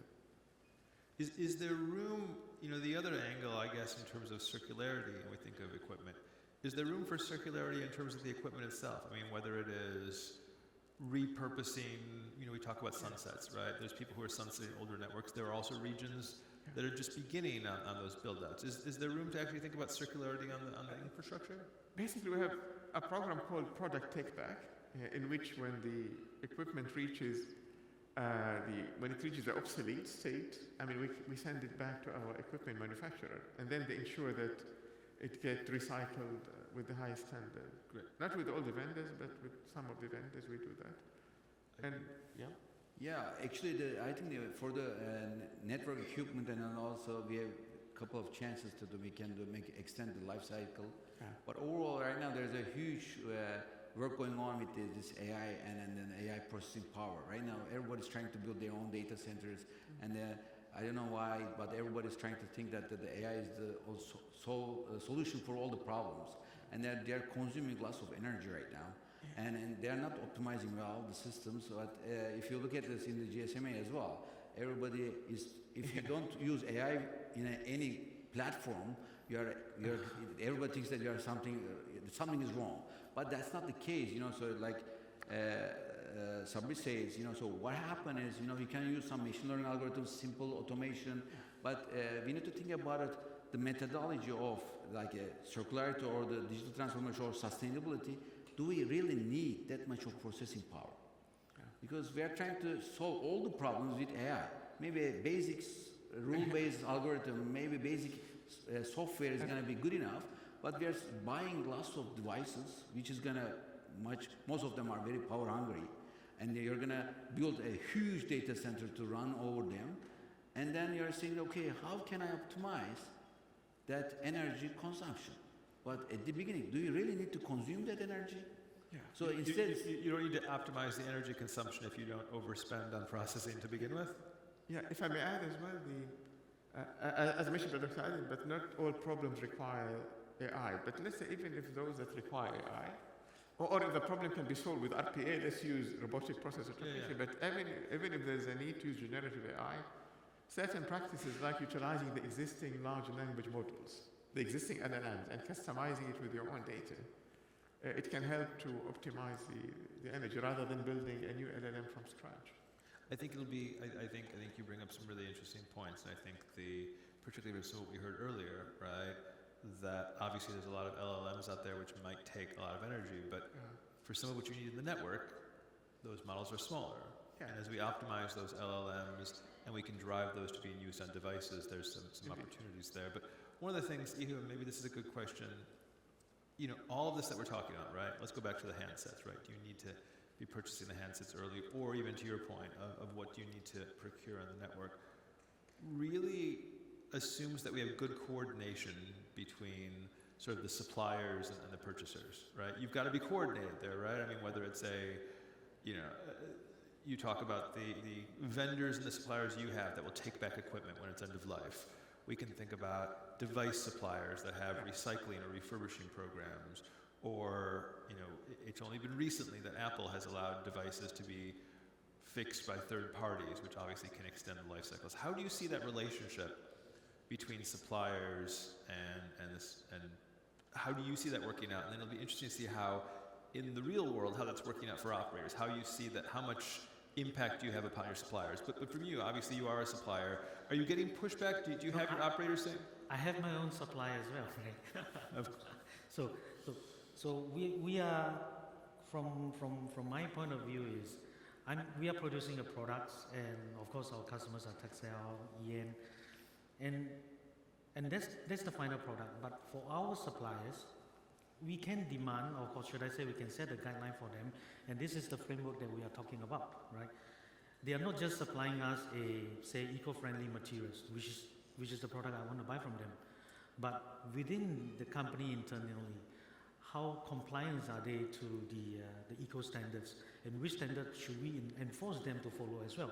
Because my customers, like Tuxtel, like Ian, you can also enforce your standard on me then, because I need to be green before you can buy from me, or I need to be a certain level. So I think, which is what I say, from the industry as a whole, I think we should look at this, but which standard should we follow? So this is the framework I think we should all sit together. Maybe GSMA can take the lead. I think that's a great idea. I mean, how are you working? So when you go work with suppliers, Actually, it totally depends on the cost basis. Actually, so everybody's trying to sell their products, and then they need to put more features. So instead of at the same time they want to make all of them more energy efficient. of course. So then overall, because for example, in Turkcell, Turkey's total power consumption, 1% of those consumed by one operator, Turkcell. So if you save from the electricity, and if you have more equipment which are more energy efficient, it's going to be much better for my cost basis as well. Besides that, what we're trying to do is we are just going totally renewable. We have wind power plants as well as we have solar power plants. And right now I have 18 megawatts of wind power, and I'm building another 300 megawatts of solar panels. So instead of fighting with the vendors, I think it's better for us to make ourselves, create awareness inside the companies, and as well as with your colleagues. So then you need to be always renewable and green. So if you have this attitude, so at some point this reflects to your vendors as well. So then hopefully we're just going to have more energy efficient and then systems, because everything comes with a price, so you need to be careful about it. You are not supposed to increase your capex because otherwise, there needs to be more incentives, because both energy efficient wise and as well as the price wise, because otherwise it's not going to be a whole ecosystem. It's not going to be fully aware of this situation right now. So if you look at that, so for example, in Turkcell, we are just getting our CDP A rankings. So, and I ask all my teams also, currently, every daily we are just processing 250 billion lines of code in our data centers. If my data centers, my equipments are not energy efficient, I'm going to be broke soon. So that's the reason that I have to do it. But the vendors also needs to be on the same page. So hopefully there needs to be some regulations and force them to build the devices and equipment in the same mindset. It's got to be a partnership. You have to have shared objectives. I think on the network side of things, sometimes we forget that, right? Because technology can do cool things, but we need to be keeping the bigger picture. How are you seeing that from an EN perspective? I mean, we've started to implement sustainable procurement practices. So it has become an integral part of our procurement, and it's going to be used as one of the criteria. So this would even encourage the suppliers to adhere and to implement sustainable practices and circularity as well. And what does that procurement look like? Is it just going into how your suppliers operate, how your suppliers develop? I mean, how deep does it go into? Because sometimes coordinating on that stuff isn't easy. Yeah, the idea is to look at the entire life cycle, including even the practices such as ensuring that the equipment are developed and the material that's being used can help in recycling as well. The product and how has that gone? Has that been well received? No, we've just started. Okay. Just how do you think it's going to go? I think it will go well. Yeah. I would assume. Yeah, it seems like most vendors and suppliers should be prepared for that. This is not completely new. And many of our leading strategic vendors in the telecom, they've started many of these sustainability programs a long time ago. So we're quite optimistic on that. They all have big ESG reports, and so I know that they're all interested. We talked about renewables. I think from a circularity standpoint, renewables is an important part of how we think about putting these practices in place. I mean, where are we seeing progress on use of renewable energy? Is this something that is taking place? Yeah. Well, we follow different approaches. The first one is to deploy renewable energy on site using solar panel. And in the parts that we operate, it's mainly solar panels. But for that, due to different limitations like the space, Sure. typically you can go up to 10-15% of the sites. But then the other approach that we've just started is to sign long-term power purchase agreements. Right. And that can address the CapEx, as you mentioned, because sometimes CapEx and the availability of technology. So by signing long-term power purchase agreement with technology partners and ensuring that the renewable energy is transmitted using the existing grid, that's a helpful approach, I would say. And the final approach is mainly to purchase the renewable electricity certificate to ensure that we get renewable through the existing utility providers. So getting it from the grid, Yeah, from the existing grid suppliers, power purchase agreements, or then renewable powered sites. on site, yeah. I mean, are you getting support from the tower companies? I mean, Well, not yet, but I'd say there's a big potential because the tower company, their main objective is to improve the efficiency of running the towers, and energy is a big component. yeah, and I know the tower companies are always incentivized to find new revenue streams because Yeah. when all you have is a tower, you're always looking for new services. How about you in Turkcell's? So Turkcell is the last couple of years we are only buying our electricity renewable energy. That's the only case. It is the same case in Turkey. Most of the operators are trying to follow us in Turkey as well. But also we just decided to produce our own energy, and whatever we are producing is just going to be only renewable.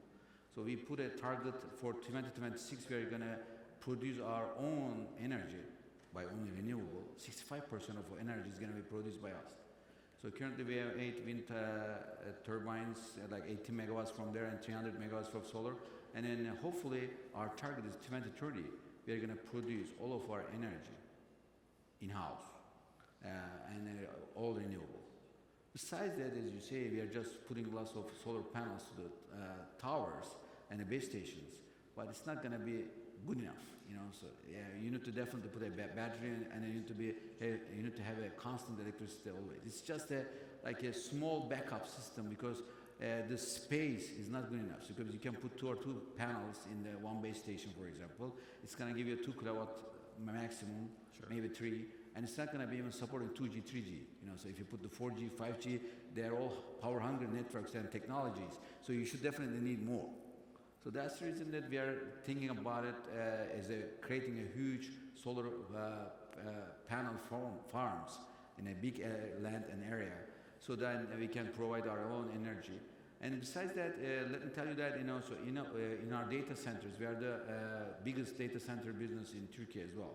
Comparing besides being a biggest operator, we provide our market share in data center business in Turkey is 35%.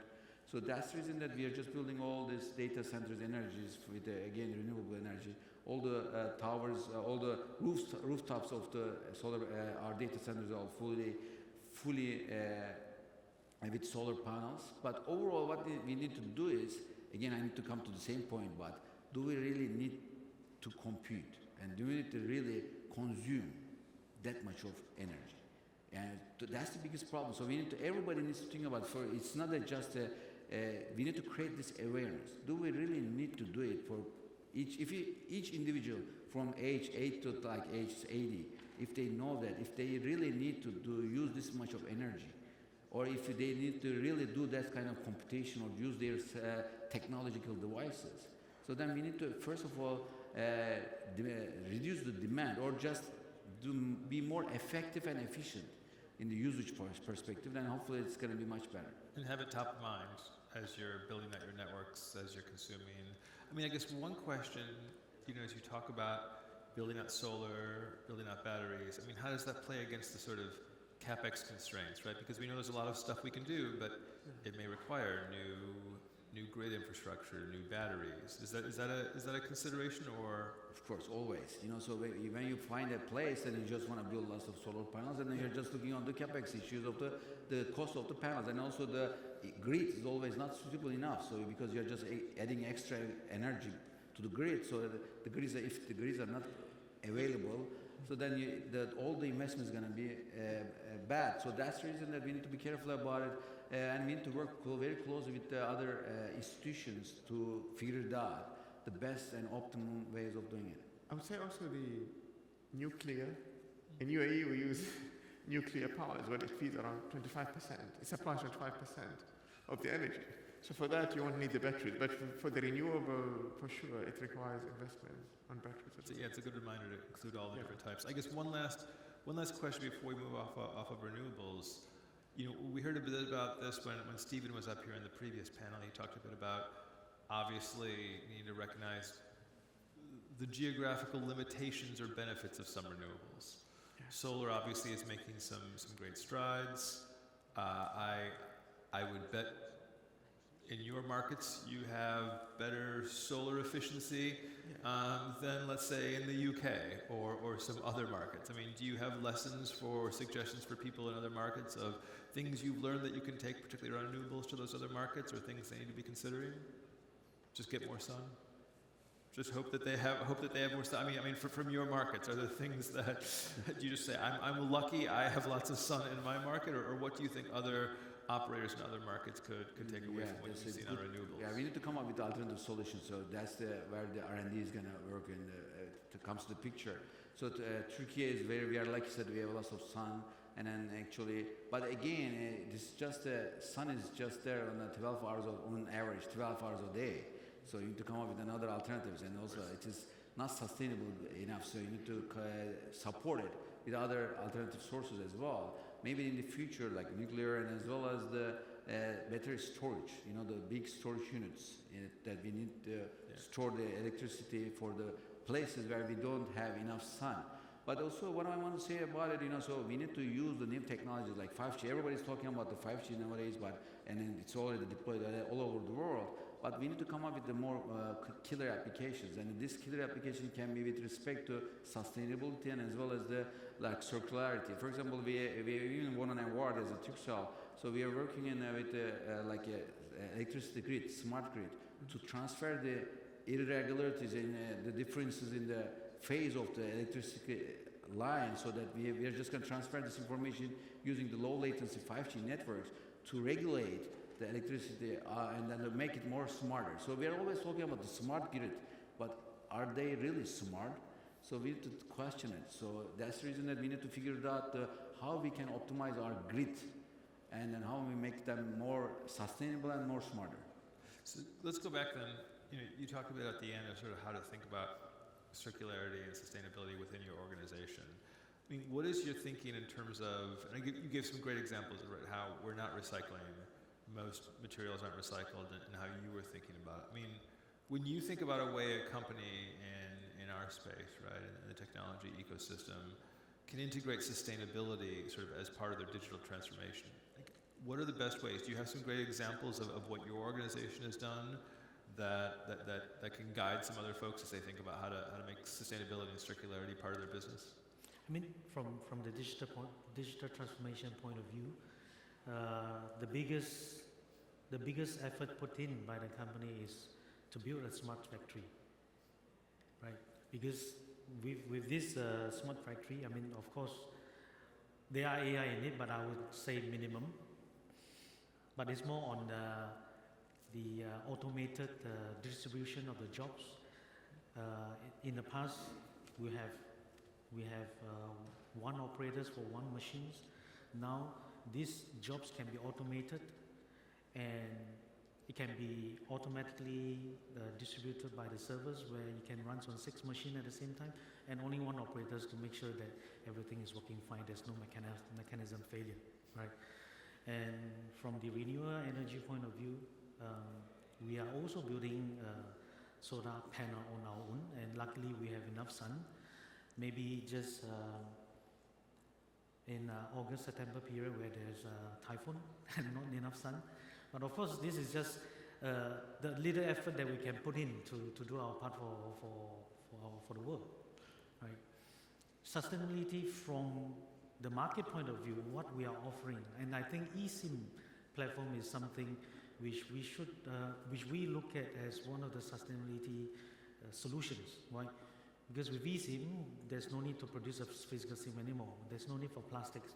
You don't need the individual to go to a branch where he spends money and he burns carbons to reach there, right? So these are gone. I can download the eSIM before I travel to Barcelona, right? I don't have to come to Barcelona, find some place, buy the eSIM. So this is, in fact, part of the digital transformation that everybody is doing. If we can have more IoT implementation with the eSIM already preloaded in, I think this will further improve, or should I say, I think this is part of the sustainability effort that the industry has to do. It's a good reminder on eSIM. I think a lot of times when we talk about eSIM for sustainability, people are thinking it's just about less plastic, right? And obviously that's a tiny bit of plastic in a SIM versus an eSIM, right? So that's not a huge, but the implications there, right, of the downstream effects in terms of, I mean, scope 3, if you would, right, in terms of traveling to get your eSIM. I mean, it's a good reminder. So how do we measure? You kind of ended on this, right, by saying that someone should do something. I mean, how do we measure the impacts and the progress on circularity? Frankly speaking, I don't have the answer. But I think from a layman perspective, we do understand that there is a savings or a reduction in the carbon footprint. But exactly how to measure, we can come up from the fact that, okay, there's a ID one size SIM card, reducing to a half size to a quarter size SIMs, less plastic. This number I can count. But the fact that the customers uses the energy, the electrical energy to download, down to that details, he take route A 5 minutes versus route B 10 kilometers to reach there, the amount of energy he burns to reach that point. This is something that we cannot calculate. And nobody can say what number is that. So I guess it looks like we probably have time for one last question. So I guess I would open this up to all of you. We can start. How do you think, we've obviously made a lot of progress on circularity just in terms of even having these conversations, recognizing that circularity, that scope 3 is a huge important part of what we're doing, that we need to be focused on these critical issues around overconsumption, whether it's the network side of things or devices. How do we continue that push? How do we drive it forward? And on the flip side, what do you worry could derail progress? What could set us back? Yeah, I think a good starting point is to identify the source of emissions for scope 1, 2, and 3. We worked on that. And then to build the baseline, just to know the starting point. And then to identify potential initiatives and to set the targets. So at the end, we went through the process of SBTI. So we've set the target to reduce scope 1 and 2 across all the operating company by 43%. And for scope 3 by 25%. And the target has been verified by SBTI. And then the idea is to measure it on I would say, monthly basis. And and in terms of what can derail, I would say, I think ensuring a consumer behavior that embraces sustainability is very important.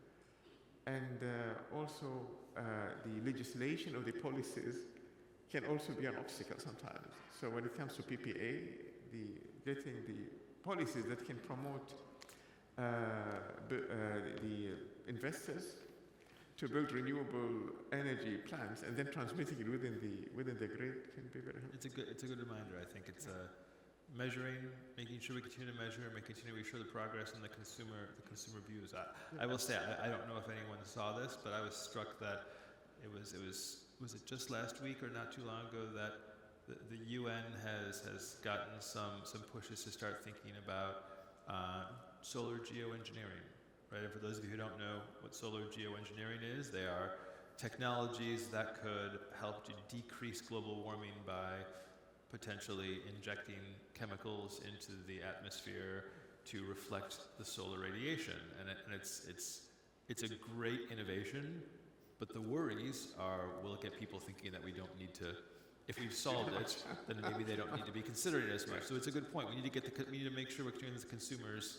Yeah. Ali, from a how are you thinking we continue progress going, and what are you worried about? I think it's a big question, but I think you cannot control or you cannot manage that if you cannot measure it up.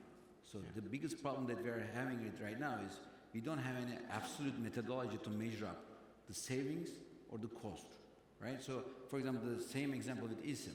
So we are saying that we are saving from the plastics, but in order to download the eSIM, maybe we are going to use extra energy. Yes. Also, in order to build the eSIM chipset inside the phone, maybe we are going to consume more energy, right? So that's the reason that it is not like apple to apple, okay, I'm going to save from this much and I'm going to, the cost is going to increase that much. So that's the reason that we need to come up with the straightforward methodologies to figure it out. For example, everybody's talking about EV cars is good, but no one is talking about how are we going to recycle the EV cars, right? So that's the reason that we need to be careful about the, because we are seeing lots of numbers around the world, you know, the carbon emission, and it is the methodology or the scientific calculation is, I think it's not that intellectually we need to question a little bit more about how we calculate that big numbers, right? So because whenever we talk about the like a carbon emission and then we are trying to do some known technologies or known ways of calculating the, for example, distance, right? But everywhere around the world, the electricity, how you produce electricity is totally different, and you're just doing like always the average. But it's supposed to be for region by region. You need to come up with different methodologies. So producing electricity in London is totally different than producing electricity in Istanbul. So then if you come up with the same kind of metrics, I think in the future it's going to be a little bit more not fair for the countries to come up with this carbon emission. It goes back to the point, if we're going to take this seriously, we need to put in the work. We need to recognize every country, every market is different, or else it feels like it is a little bit of greenwashing if you're just looking at basic numbers which are meaningless, right? It just suggests you're doing it for the sake of doing it, not to really understand your own limitations. How about you? How do you think, how do we continue progress going, and what are you afraid of could slow us down? I mean, I'm looking at this sustainability from a consumer point of view, right? I just hope that the standardizations and also the policies by governments to incentivize, to promote, right, can further affect individuals like me to do something for the environment. Not only organizations, right? Organization has their responsibility, but individual has our own responsibility as well. Yeah. Because if I can start as an individual person at home, I think I can do the same thing in an organization, right? So that's what I hope that can be done. And then from the industry point of view, I hope there can also be more incentive, not necessarily incentive, but support for recycling technology innovation. I think this is something which we didn't discuss. All the innovation has always been energy improvements and in new technologies innovations. But from the recycling part, I think more needs to be done, and I hope more funds can be injected into that area as well. So I think it sounds like driving the right behaviors on the consumer side of things and the business side of things, having the right incentives in place to drive those behaviors. But then I think the one thing that we heard, which is really critical, and it's great to see that some of you have committed to this, it's the measurement, right? Whether that's through folks like SBTI, whether that's the measurement of making sure that we can see the progress, but then making sure that those incentives can be met. So I think it's a great reminder.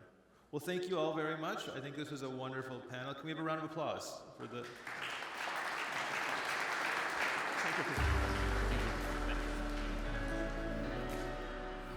How can we decouple emissions growth from digitalization? Digitalization is key to mitigating climate change. It supports the green transition, helping energy companies ramp up renewable capacity and modernize the grid. It allows hard-to-abate industries to find efficiencies through managing, monitoring, modeling, and automating. With climate change already happening around us, digital also gives us another pair of eyes and ears, helping to spot, predict, preempt, and address extreme weather events and other impacts that are already being felt. But the increased reliance on digital technologies could lead to an unwanted outcome, a jump in energy consumption and emissions. How do we digitalize for climate action without adding to the problem? There's no green without digital.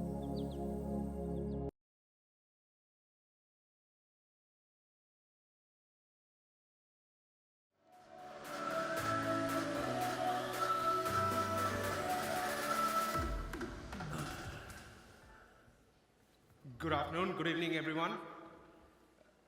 It's terrific to be here at the GSMA Sustainability Summit in 2024.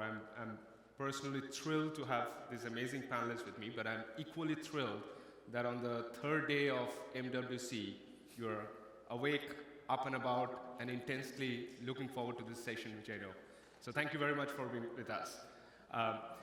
My name is Subho Mukherjee. I look after sustainability in Nokia, along with a terrific team, many of who are in the audience. What I'm really thrilled about today is we're going to talk about the journey to net zero of the ICT industry. But the commitment to net zero is really a commitment for collaborative action. And I'm really thrilled that today we have some of the greatest collaborators of Nokia, our customers and partners. So I'll introduce briefly, you have on the right side, Alan Smith-Gillespie, the Director for Carbon Trust, a global carbon consultancy, and I'll let you introduce your company in a bit. We have Maya from Telefonica as the Head of Human Rights and Environment, and we have Harrison from EN. You probably heard his colleague a bit earlier in the panel as the Chief Strategy Officer for EN. So we are represented by telecom operators, covering Europe, Latin America, Middle East Africa, as well as carbon consultancy and global telco vendors. Really excited about the opportunity. So earlier at Mobile World Congress, Nokia announced its commitment to net zero acceleration. On Monday, we said that we are going to target to reach net zero by 2040. It's been a long and arduous journey to get to our own commitment so that we know the right pathway. But we also know that we won't get to net zero, or I would argue nobody would get to net zero without collaborative actions across the value chain. So our dialogue today will be primarily focusing on what we can do across the value chain and with members of the audience to accelerate the journey of scope 1, 2, and 3 towards net zero. So let me start off by throwing up a question to all of you earlier in the panel, and Peter mentioned about this as well, that a huge opportunity for the ICT industry is not just to minimize our own footprint, but also to be able to maximize the handprint of telecommunication solutions, of connectivity solutions. Obviously, that has a significant impact on how we can improve various industries in their journey to climate change, like energy, utilities, transportation, and manufacturing.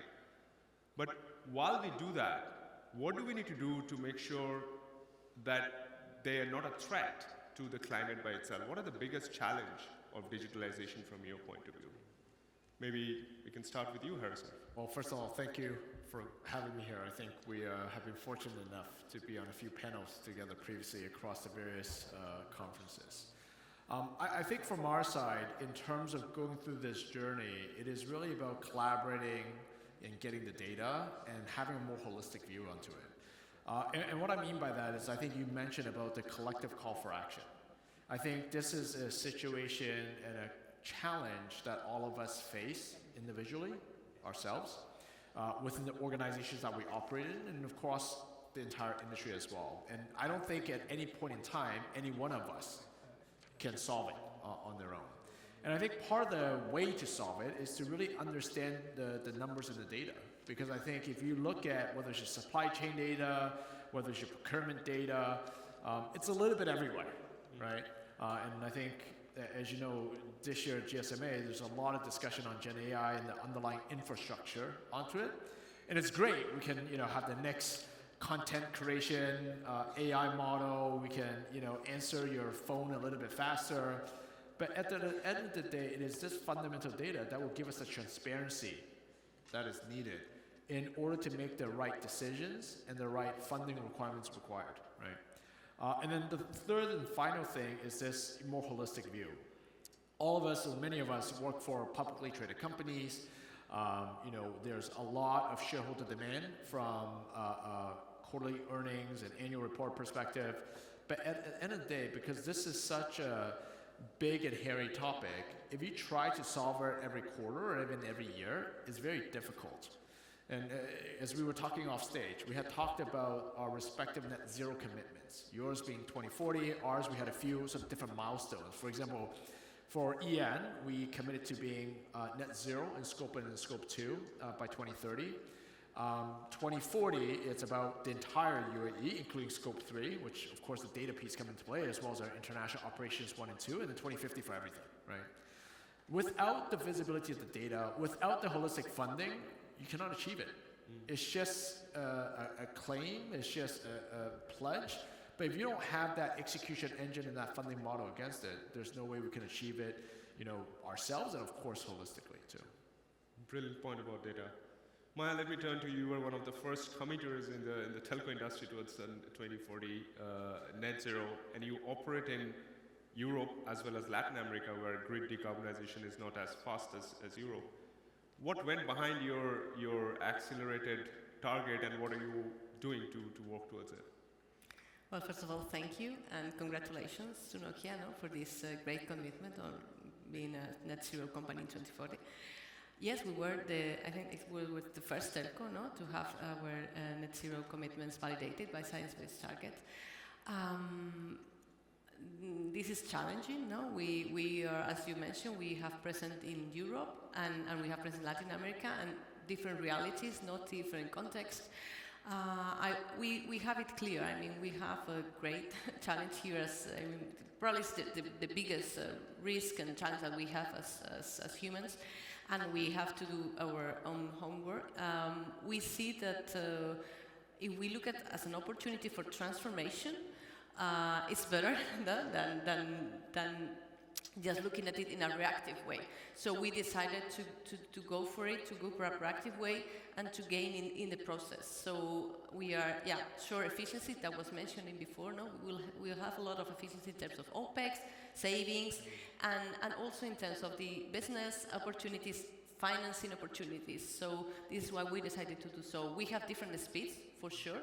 Same commitments, in the long term, but not in the short term. So we are facing different speeds in Europe than in Brazil. Probably is more close to Europe than in other Latin American countries. We have energy efficiency at the core of how we deploy the networks, and we work with partners like Nokia in this sense. We really rely on you to help us to do the best when deploying the networks, also on renewable energies. But I want to say here that it's much more than we would do in our own operations. So this thing about a scope 3 value chain, when we want to provide our clients, we will not do this digital to help our clients to be green. We need to do the digital greener, and this is the topic that we have to cover here. And for that, we need to involve the whole value chain. So we need to think also about the developers. We need to not also to talk about the consumption. We need to talk about the demand. We need to talk about, all the streaming. We have to really think about it. What is what we need? Maybe we have to think about carbon pricing, carbon tax related with traffic. Why not? Maybe we have to think out of the box. So probably think about different things. Here it's not the MWC, a place where we talk about a lot of things, but not a lot about sustainability. Great that we have this panel. That is, I think, probably the first time that I see so many panels on sustainability in this context. But I think we have to go.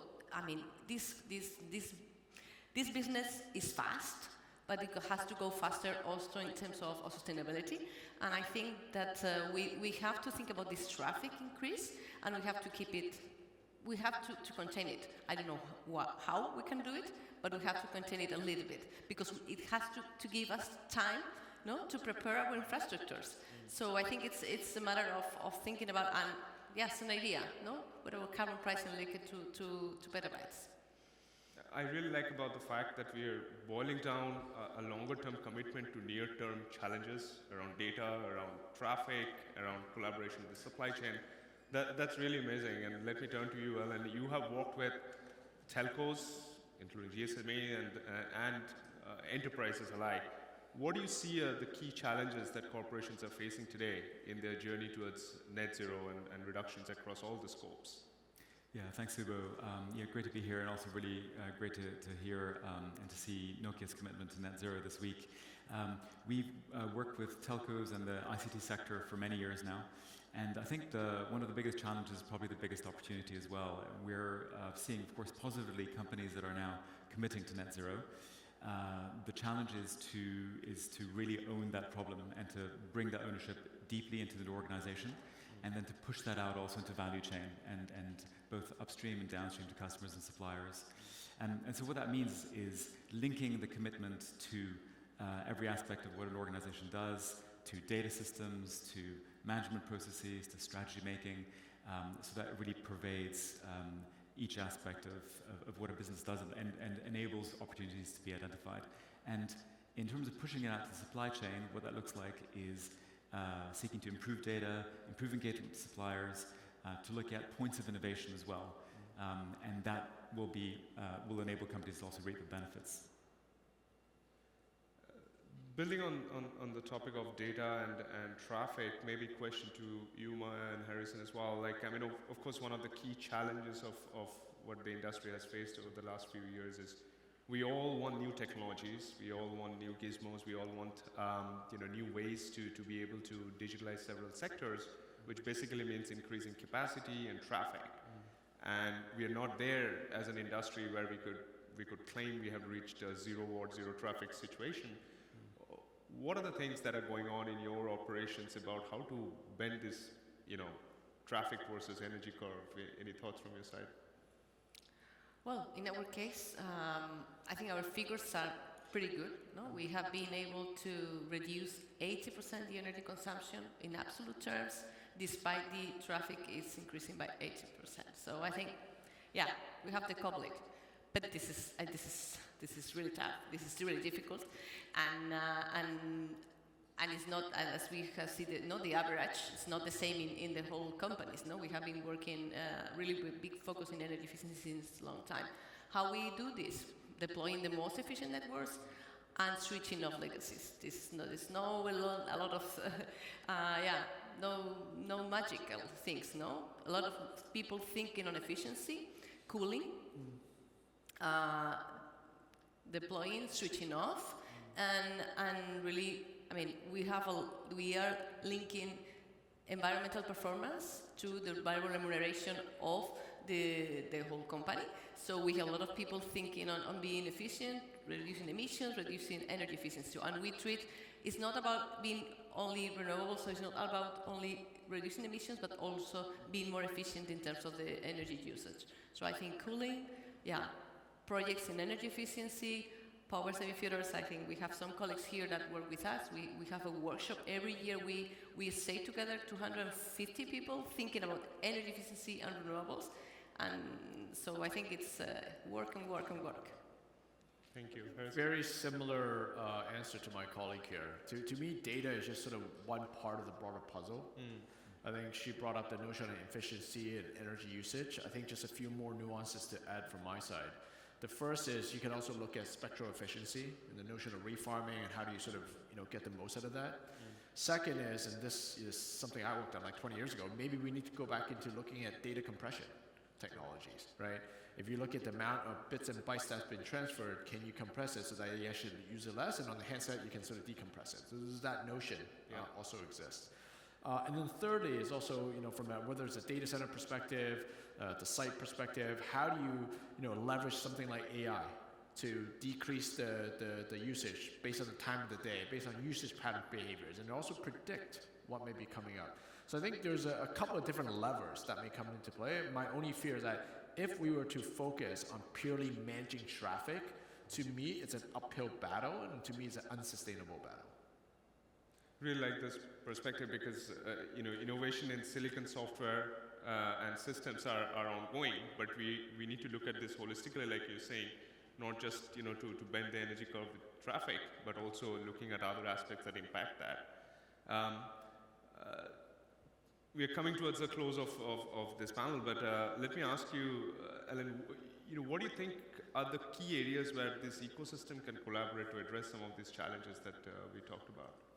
Yeah, collaboration is really important, and collaboration works really best when there's a common challenge and there's a common opportunity. So with Carbon Trust, we've worked in a number of different ways, and I think there's really good examples of how companies can come together in terms of peer collaboration.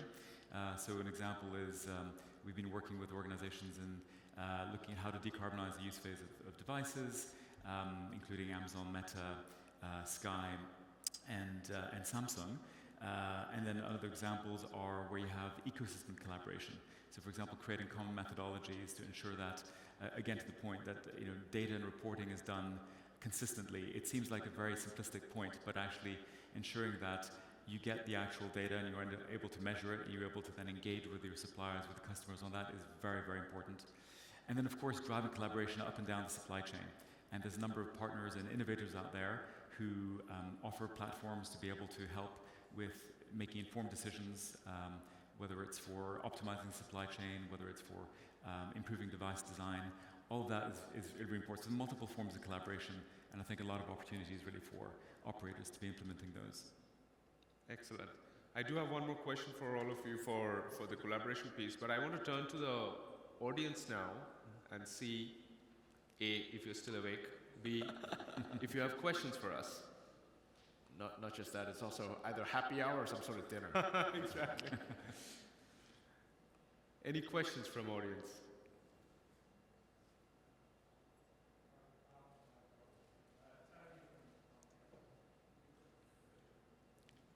Just a very simple question. Where do you think things will be in 5 years' time? I'll start. We better hit our 2030 target. Because we're in 2024, 5 years is 2029. If we're not 95% there, we're in big trouble. Well, I don't know where we'll be. I wish, no. We have been able to reduce emissions. I mean, at least to 30%. That we are in a way, to the 50% reduction that we need. Sorry, 50% reduction. Sorry, to the net zero that we need as a global level. But in terms of the sector, that we really have been able to promote circularity much more than we have done until now. So I think it's like the beginning of the circularity in terms of the equipment of our clients, but also in terms of the network equipment. So really circularity, not only in the energy that we talk about, but more circularity, and that we see in the mobile, in the MWC, this issue as a trending. I mean, it's so common to talk about it. That's what I wish in 5 years. Yeah, it's not a lot. Well, following in step with that, in terms of where do we need to be, I think it's a much more integration up and down the value chain between partners and companies. Data is going to be absolutely critical, but then also integration of solutions and hopefully making many of the processes a lot more seamless.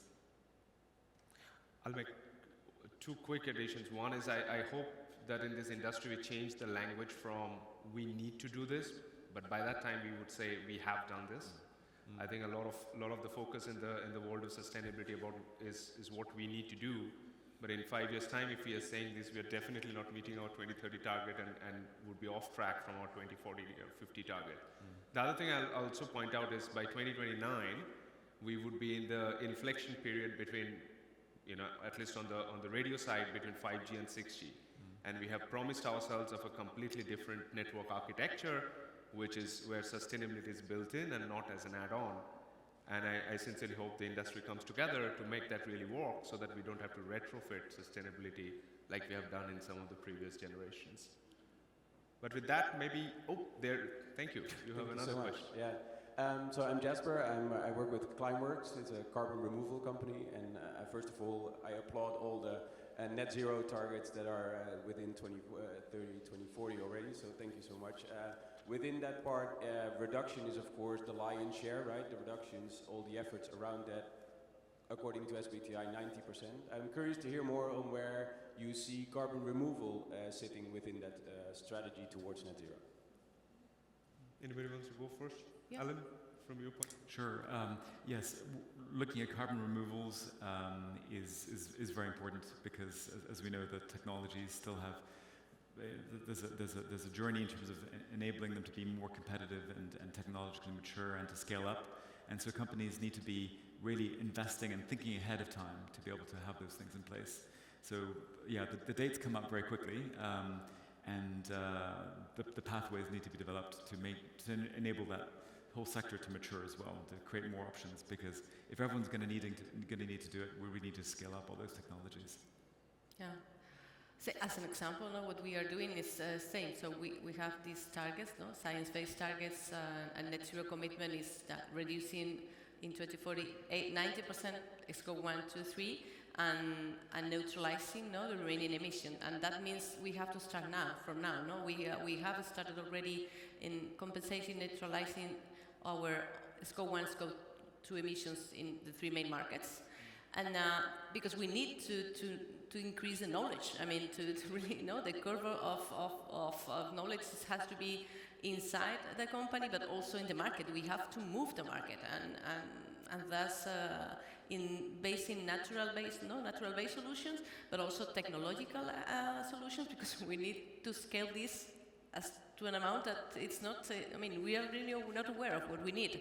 But I think, absorption and removals is needed.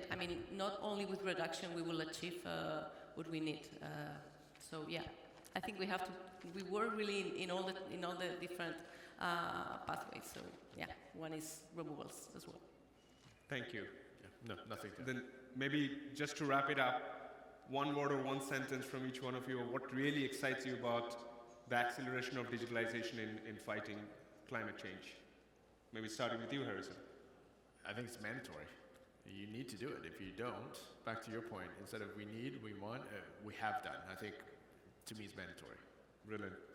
Maya? I think what inspires me most is that I really see this as a big opportunity.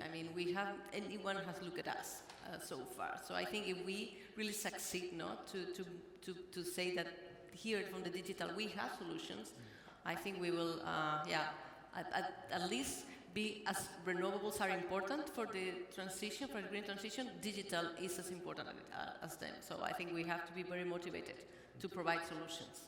Excellent. Yeah, absolutely. And on sort of following on that, for me it's about informed innovation. So the opportunity is really the thing to go for. But being able to make decisions, fully understanding the implications from a sustainability perspective, so that you can actually just make better decisions, better strategy. And so I think that's what excites me most. Great. Excellent.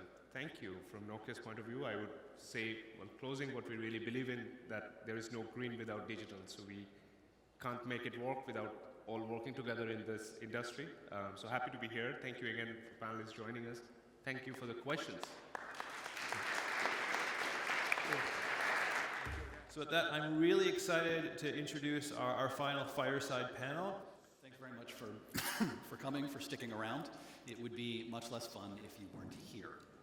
I'm Bill Pfeiffer with Dell Technologies. I have the honor today to be joined by Cristina Rodriguez, Vice President and General Manager of Wireless Access for Intel, and Manish Singh, the Global CTO for the Telecom Systems business for Dell Technologies.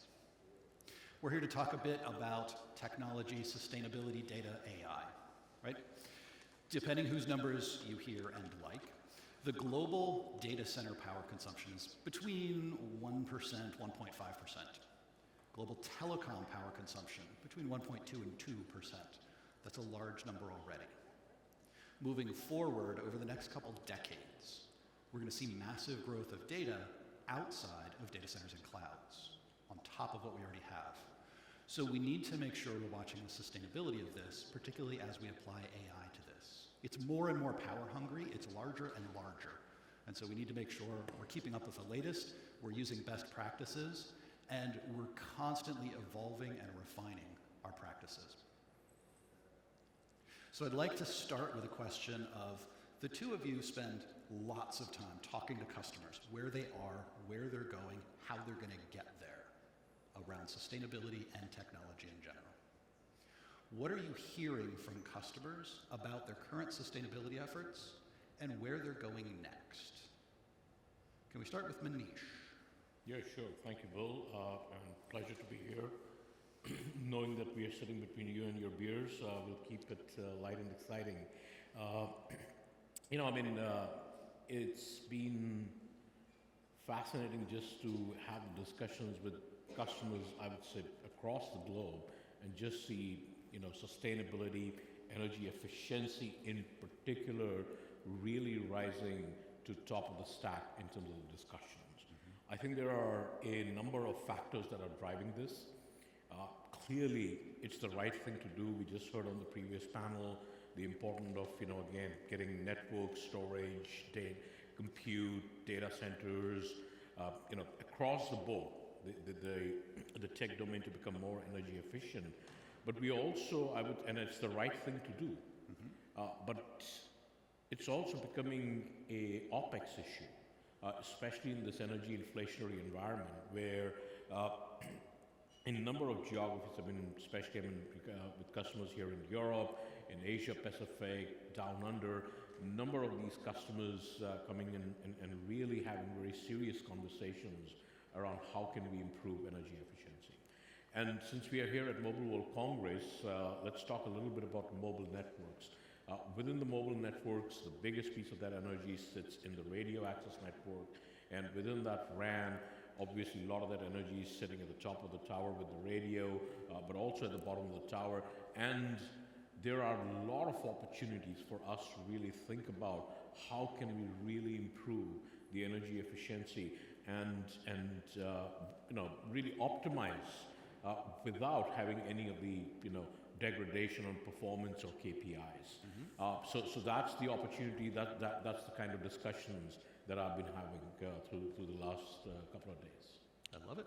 So Dell is building a lot of the solutions and the hardware that's processing your data, and Intel is building the underlying infrastructure. So we're really getting close to how we handle the data specifically. Christina, can you give us your thoughts on what customers are doing today, where they're headed, and how they're thinking about this challenge? I think it's important when you look at sustainability, and I totally agree with Manish. Manish and I do quite a bit of panels together and offer. We don't need to talk after the other one because one of us already said exactly the same thing. We're very much aligned. But when you look at sustainability, and totally agree that is top of mind of all operators, right? This is something that the industry is committed to accomplish, and we saw the panel before us how every major player, every player in the industry is looking into it. But when you look at it, you have to look at a holistic approach, right? And the RAN specifically is a very important piece of the end-to-end network. And when you look at that holistic approach, I would highlight three things, right? Number one, the industry realized that we needed a disaggregation in the network. We needed a new network, right? And this actually was brought up in the previous panel too. We need a new network architecture that allows to accomplish the goals, bring new technologies, and accomplish the sustainability goals. So the first thing with that in mind was the realization that we needed to disaggregate hardware and software.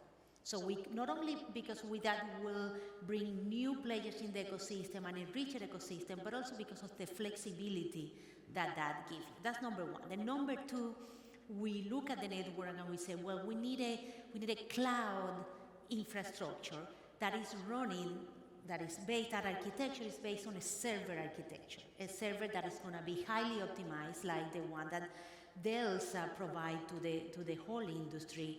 That where we can, is a common platform where we can bring all the innovation in the world, thousands of developers in the globe developing and bringing innovation for that server architecture that can scale, can be flexible, can be unleashing unlimited possibilities. And then the third one is, well, what is at the heart of that server architecture? What CPU we are using? And that's where we come into place where we say, what kind of capabilities can we put in the CPU that help with the sustainability?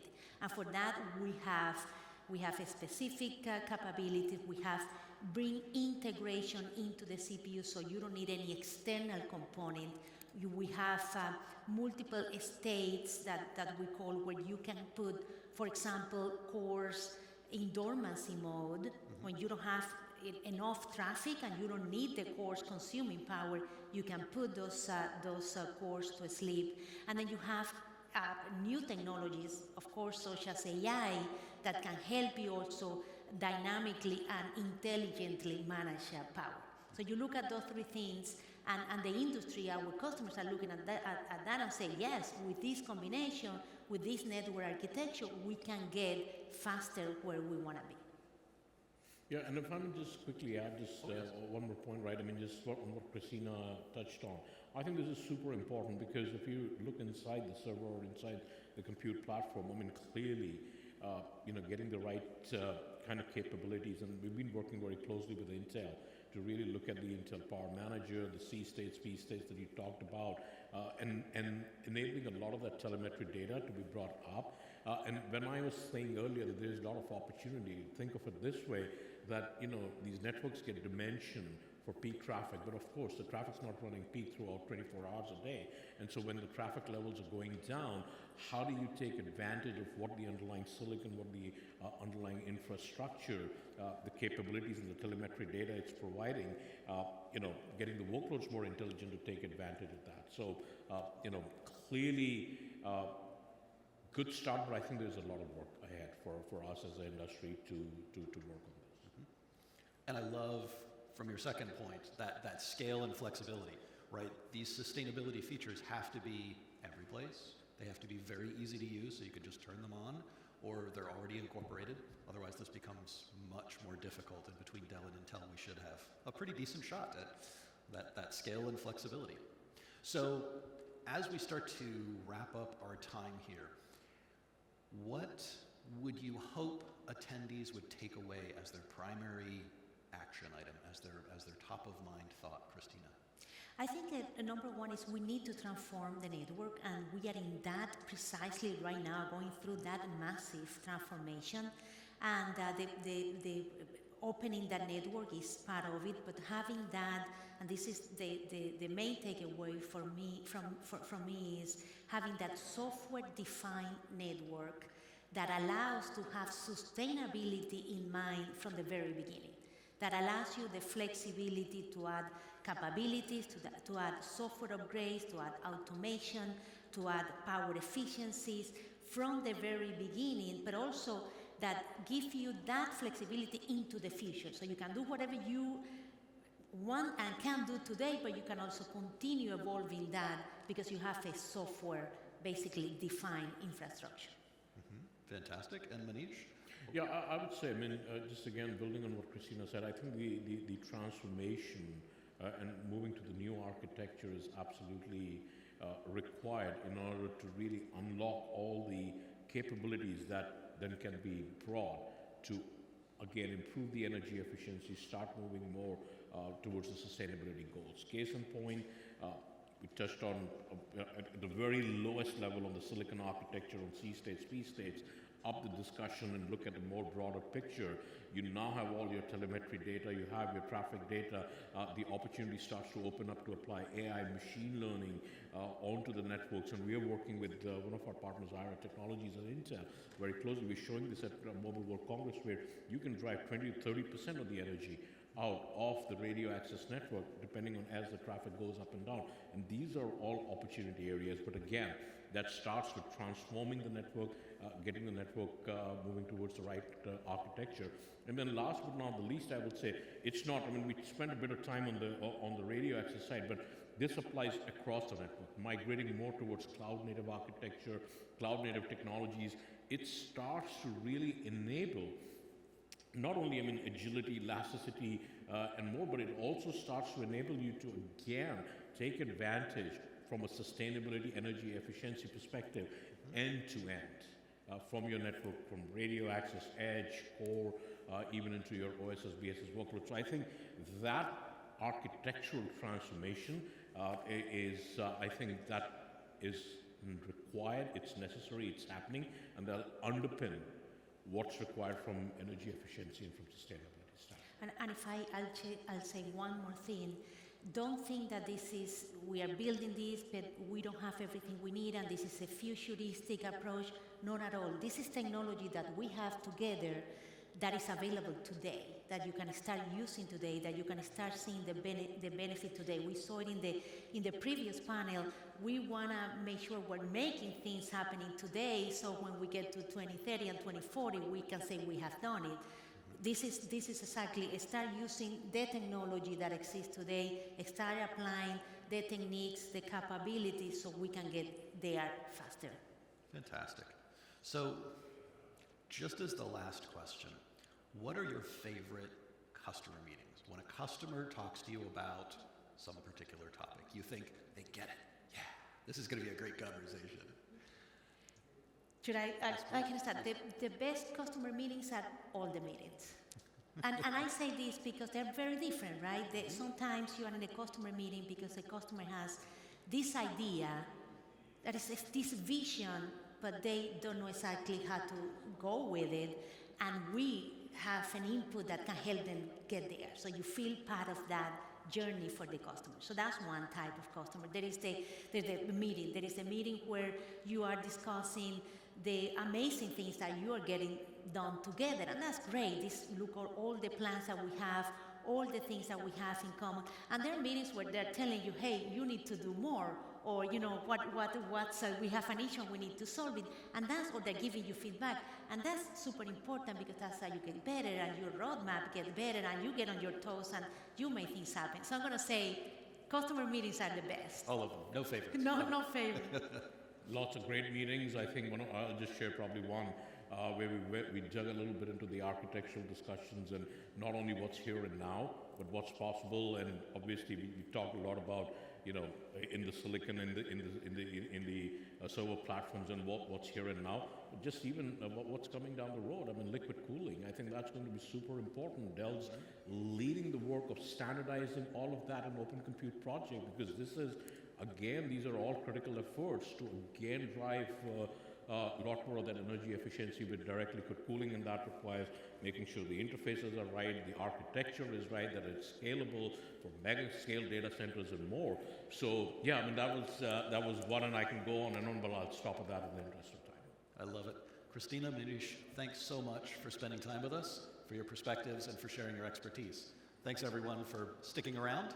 And I will let Peter come up, and he will be the last thing between you and drinks. Not us. Just saying. Thank you. Thank you.